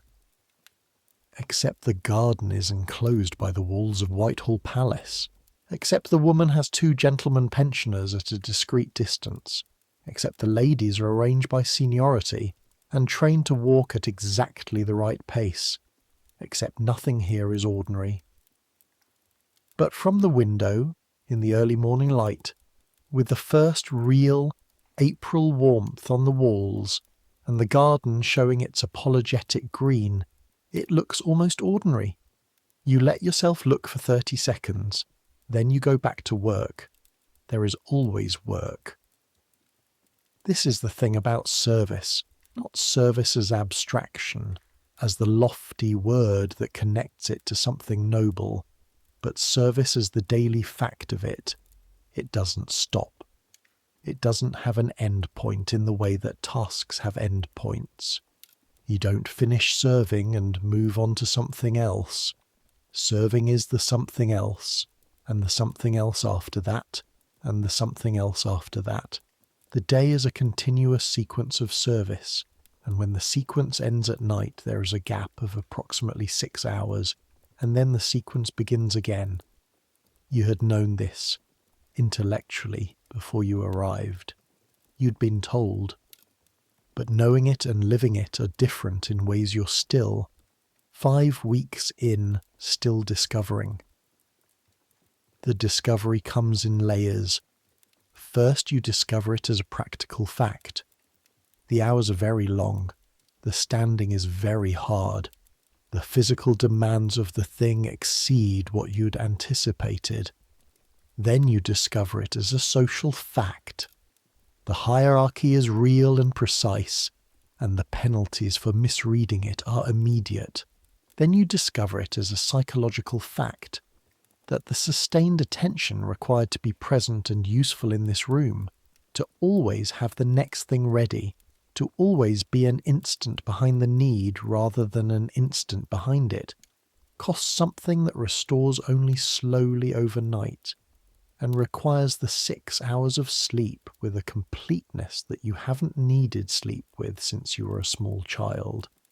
And then, in the 4th and 5th week, you discover it as something else. Something you don't have the word for yet. Some quality of having given yourself over to a thing. The way a river gives itself over to its channel, not losing itself but finding itself in the giving, that makes the service feel less like expenditure and more like occupation. The place that the work occupies in you, the space it takes up, has stopped feeling like a wound and started feeling like a room.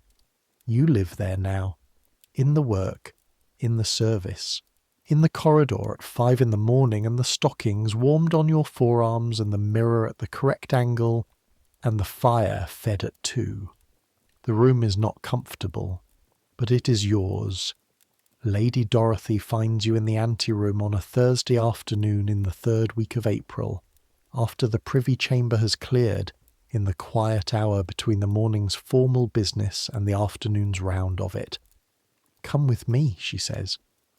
She takes you up a set of stairs you haven't been up before, a narrow utilitarian staircase in the service wing, the kind that runs behind the principal rooms and that the palace's armies of invisible maintenance people move through, and up 2 flights, and through a door that opens onto a roof terrace.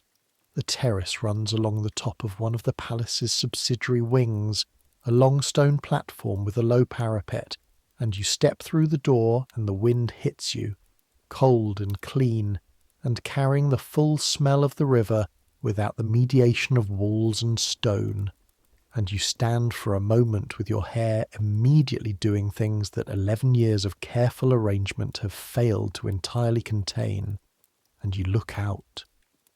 London. You've been inside Whitehall for 9 weeks. You've been through the outer courtyards and to the landing steps twice, and you've seen the river from windows, but you haven't been outside the walls, not really, not since the day you arrived. 9 weeks in the palace, with the city existing outside it as sound and smell, and the movement of boats on the water and the distant noise of bells, but not as something you could see. From this height, in this light, on this Thursday afternoon in late April, London is visible as something you've never seen it as before. The city spreads east and north and west from where you're standing. Rooftops as far as you can see in every direction. Not the uniform grey of later centuries, but the varied, irregular, sometimes collapsing variety of a city that has grown without plan in every direction from its medieval core. Church towers at intervals. You count 12 from where you stand, and there are more you can't see. This city having more churches per square mile than any other city in Europe. A statistic Lady Margaret cited once without apparent satisfaction. The dome of St. Paul's Cathedral, the old Gothic spire, the largest and most visible thing on the skyline east of you. The slow curve of the river south of the palace, carrying its traffic of boats, the Southwark Bank opposite with its distinct character, the theatres, the bear-baiting ring, the packed low buildings of a neighbourhood that has always been where the city puts the things it wants available but not too close. And above all of it, the sky, wider than you've seen it from inside, the April sky with its fast-moving clouds casting shadow and light across the city in alternating patches, the city flickering between pale gold and grey. You stand and look at it for a long time. "I thought you needed to see it," Lady Dorothy says behind you. "I didn't know I did." "You've been inside for 9 weeks. That does something to a person." A pause. "Some of the girls never come up here. They stay inside and the palace becomes everything. The whole world. The Queen becomes everything. It's not healthy.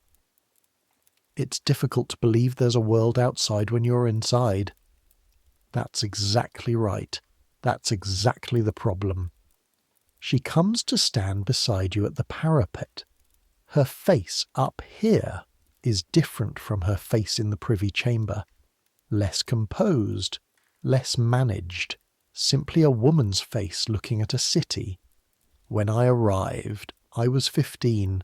I was placed in service to Lady Howard before she put me forward for this position. When I arrived, I spent the first 2 months barely remembering what the outside of a building looked like. The Queen was so large in my mind, so total. What changed it? A lady who'd been here 20 years brought me up here, stood me exactly where you're standing." A pause. "She said, 'She's one woman. What you're looking at is everything else.' You look at the city, London in 1587.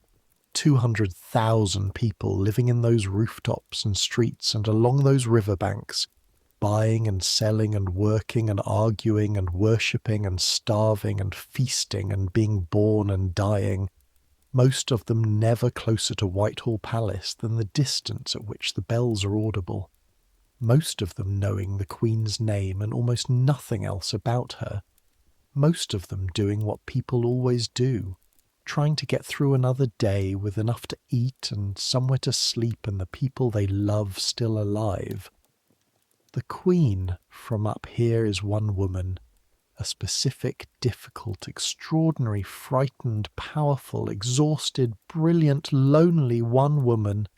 You hold both things, the one woman and the enormity of the world around her, the portrait and the person inside it, the palace and the city that contains it, and the country that contains the city and the world that the ships go out into and come back from with their cargoes of everything. "Thank you," you say to Lady Dorothy. "Don't thank me. Remember it." She turns back toward the door. Remember it on the days she shouts. Remember it on the days when the corridor at 4 a.m. seems like the only reality. Remember you can come up here. She goes back through the door. You stay for another few minutes. The wind in your face and the city below you and the river moving, and the bells somewhere, several sets of bells telling several different times, the city's ongoing, irresolvable argument with itself about what hour it is. One woman, everything else. You go back inside.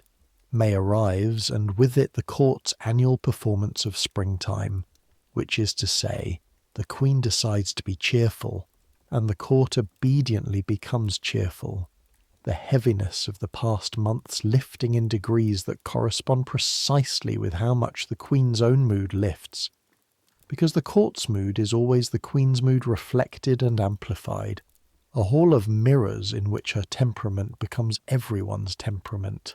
She dances. This happens on a Thursday evening in the second week of May, a larger evening entertainment than the recent ones, musicians in the outer Privy Chamber, the furniture rearranged to create a floor. The Queen dances with the Earl of Essex, who is Robert Dudley's stepson, who is 20 years old and tall and darkly handsome in the way that young men who know they're handsome generally are, who has been at court for 2 years and has made it his business to be noticed by everyone, especially the Queen. The Queen dancing is, you're in the room for this. You have been moved to the edge of the dance floor to be available, to hold things if things need holding, to be present in the background of what is a public event, and so you see the whole of it. The Queen dancing is another version of what the Queen does with the mirror. She's performing herself at her most capable, showing you she can still do this, showing you that the months of February and March and the weight they carried have not diminished her. She dances the Volta with Essex, the most athletic dance, the one that requires the man to lift the woman, which at 53 might have been abandoned by someone less committed to the performance.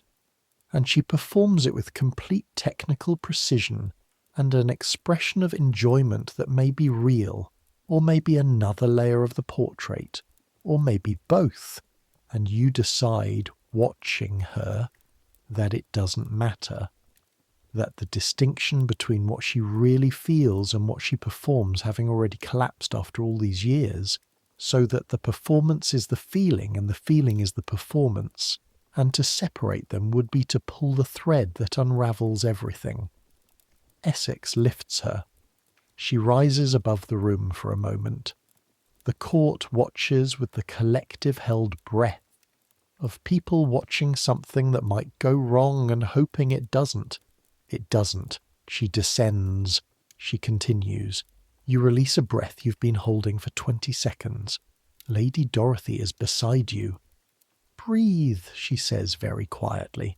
I am breathing. You're breathing like you're watching the stockings again. You make your breathing demonstrably normal. The Queen continues to dance. Essex is good. He's been trained for this, for exactly this, for the performance of making the Queen feel young, feel admired, feel the thing she was denied when she was actually young, which is the uncomplicated attention of someone who sees her as a woman rather than a political instrument. He's trained for it, and he does it well, and you can see, from your position at the edge of the room, that he knows he's doing well and enjoys knowing it, which is the quality that makes him dangerous.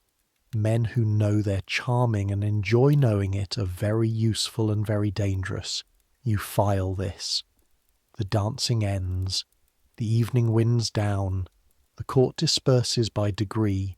You follow the Queen back through the Privy Chamber, carrying the light wrap she wore over her shoulders earlier that she's handed off without comment, and in the inner room Lady Frances begins the undressing, and you warm the stockings, and the sequence plays out as it always plays out, and the portrait comes apart piece by piece and the woman goes to sleep. You stand in the outer room from 11 until 4. The Queen sleeps. You can tell, this night, by the silence. The particular quality of silence that means rest rather than wakefulness. None of the small sounds of movement, just the long, unbroken quiet of someone who has finally, for one night, let themselves be tired.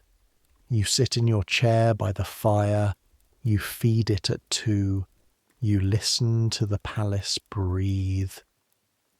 At 3 you pick up the small book you've started bringing, a history of the Tudor court that you borrowed from Lady Margaret's shelf with Lady Margaret's permission, and you read by the firelight with the book held close.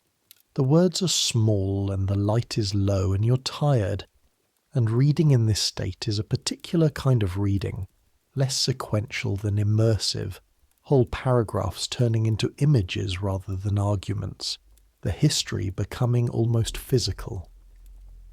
You read about the early years of Elizabeth's reign, about the decisions she made in the first months, the ones that established the religious settlement and the court structure and the shape of the government, about the men she chose to trust and why, and which choices turned out to be right, and which ones were more complicated, about the question of marriage, which had begun before she was even crowned, which had been the first great political negotiation of her reign, and which has never quite ended.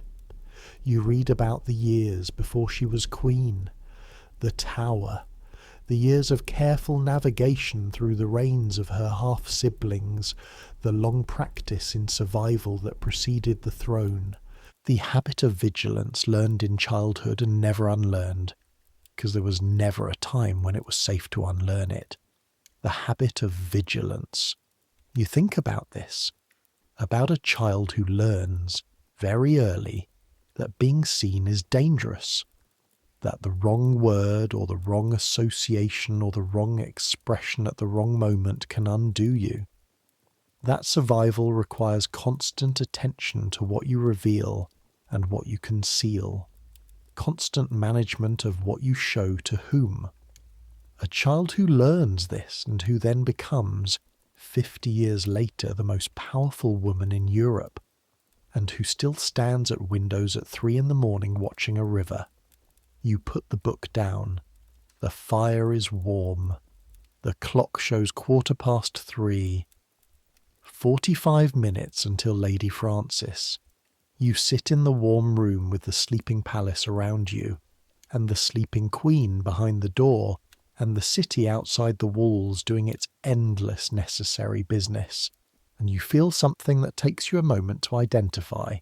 Not happiness exactly, not contentment in the simple sense, something more like rightness, the sense that you are exactly where you should be, doing exactly what you should be doing, even though what you're doing is sitting in a chair in a room waiting for nothing, which is the least impressive sounding occupation you can imagine. But it is not nothing. It is the work that the night requires, and you are the person here to do it. And when Lady Frances knocks at 4 and comes through the door with her candle, you will stand and report that everything was quiet, which is the best possible report, the report that means she slept, she rested, she is still here, she will be here tomorrow. That is enough. That is, in fact, everything. You close your eyes for a moment, not sleeping. The clock is at 20 past and you'll hear Lady Frances before you hear the bells. She comes before the bells, she is always ahead of the bells, just resting behind your eyes, letting the fire's warmth come through the lids. Behind the door, a woman sleeping.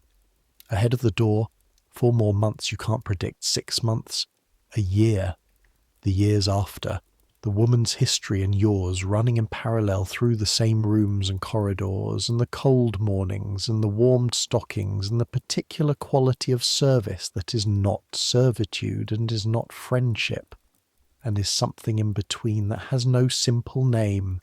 You are 16 years old and you're being made by this place. You're becoming someone who can stand through all of it, the grief and the temper and the cold and the long nights and the hours upon hours of careful, sustained attention, and still be present for the next thing. Someone who has learned to keep themselves sufficiently intact through each day's expenditure to be whole enough for the next one. Someone who stands and holds and watches and occasionally at 3 in the morning in a palace above a river sits in a chair by a fire and reads. Someone who was once a girl in Suffolk who had never been more than 20 miles from her mother's house, and who is now this, whatever this is, a person of the court, you, Agnes Forrest, of Wickham in Suffolk, 16 years old, lady-in-waiting to Elizabeth I, by the grace of God, Queen of England, France and Ireland, defender of the faith, here, awake, present, ready. The fire breathes, the river speaks through the walls, the clock counts toward 4. Outside the window, London is doing what London always does, moving, breathing, buying and selling and suffering and celebrating. The enormous ordinary life of a city that doesn't care what century it is, that has always been too busy being itself to concern itself with history. But you are inside the window, and inside this window in this room on this night what is happening is, a woman is sleeping. And that sleep is being kept, guarded, made possible by the 6 of you, and the 11 years and the 5 weeks, and the practice and the silence and the warmed stockings and the fires fed at 2 and the mirror at the correct angle and all the daily invisible work of service that holds the portrait together, so that the person inside it can rest. That is what you're for. You've started to understand that it matters. The bells begin at 4. Westminster first, then the others, then the Palace Chapel, the familiar argument of bells disagreeing about the exact moment and agreeing about the general direction. The door opens. Lady Frances comes through. You stand. Quiet, you say. Good, she says. You take your candle and go back to the dormitory, and Anne is asleep, and the window shows the first grey suggestion of a sky that is thinking about becoming dawn, and you get into the bed, and the straw mattress takes your weight, and the blanket comes up to your chin, and the room smells of wool and sleep. Your feet stop being feet. Your hands stop being hands. The corridor at 5 is still an hour away. The bells at 5 are still an hour away. The cold water in the basin, and the warmed stockings and Lady Frances's back in the corridor and the door with its line of candlelight underneath. All of that is still an hour away. You have an hour of nothing. Let it come.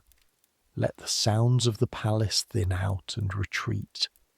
Let the river's voice go low and constant, the way it always goes at this hour, the way it went this morning and yesterday morning and every morning before you were born and every morning after you're gone. The river doesn't know you're here. The river doesn't care. The river is going south regardless toward the sea, carrying everything London can give it, which is considerable. You're warm enough. The blanket is sufficient. The straw is familiar. The sounds outside the window are the sounds of a city turning over in its sleep. Think about the stockings warmed on your forearms. Think about the mirror at the correct angle. Think about the fire at 2, and the book in your lap and the Queen asleep behind the door. Think about Lady Dorothy's feet, which she says she cannot feel, and Lady Frances's curtsy that contains 11 years, and Lady Margaret's pride kept in reserve for when pieces of it are taken. Think about standing at the parapet with London below you and the wind in your hair. One woman, everything else. You are Agnes Forrest. You are here. You stood. Now sleep. Let the hours between 4 and 5 be yours completely. No service, no attention, no managed face, no careful standing. Let the body be entirely a body for 1 hour, lying flat, breathing at whatever rate it chooses, the hands unclenched, the spine released from its held position, the muscles of the face given permission to simply be muscles and nothing else. Let the Queen sleep behind her door. Let the city sleep below its bells. Let the river speak to itself in the dark. Let Lady Frances be exactly where she is, which is where she always is. You don't need to manage any of it. Not right now. Right now there is just the warmth and the dark and the slow, regular breathing that is already becoming sleep, and the hour that belongs only to you, and the long morning waiting on the other side of it, and all the mornings after that, stretching forward into a future you can't see but can feel the shape of, the way you feel the shape of a room from a doorway before you step through.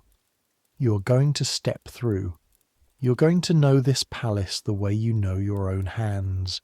You are going to stand in that room through all the days it requires, and you're not going to shake, and you're not going to look at the wrong angle, and the stockings are going to be right, and the mirror is going to be right, and when something breaks, when the grief comes again, when the anger comes, when the world throws something at the portrait that tests whether the portrait holds, you are going to be against the wall, present, available, yours. The way a river is its banks, shaped by the thing it serves, taking its own form in that service. Agnes Forrest of Wickham, here, asleep. Centuries from now, someone somewhere is going to read about this palace, about these rooms, about this queen and what she contained, and what it cost her, and what she built from the cost of it. They're going to read about the historical fact of Whitehall, and the historical fact of Elizabeth I, and the historical fact of 1587 and all the enormous recorded things, and you will not be in those records. None of you will. Not Lady Frances or Lady Dorothy or Lady Margaret or Lady Susan or Lady Anne. The women against the wall. The women who held the basin and warmed the stockings and fed the fires at 2 and stood through the hours and held the Queen's life in their hands every morning, making it possible, making it function, making the portrait possible to maintain. You will not be in the histories, but the thing you did was real. The thing you did will have been real, and somewhere in the space between 4 and 5 on a May morning in 1587, in a dormitory in the east wing of Whitehall Palace, Agnes Forrest turns over in a straw bed and pulls a wool blanket up to her chin and breathes slow and steady and lets go of the day. The river speaks. The fire is warm. Sleep now. Take it. Good night.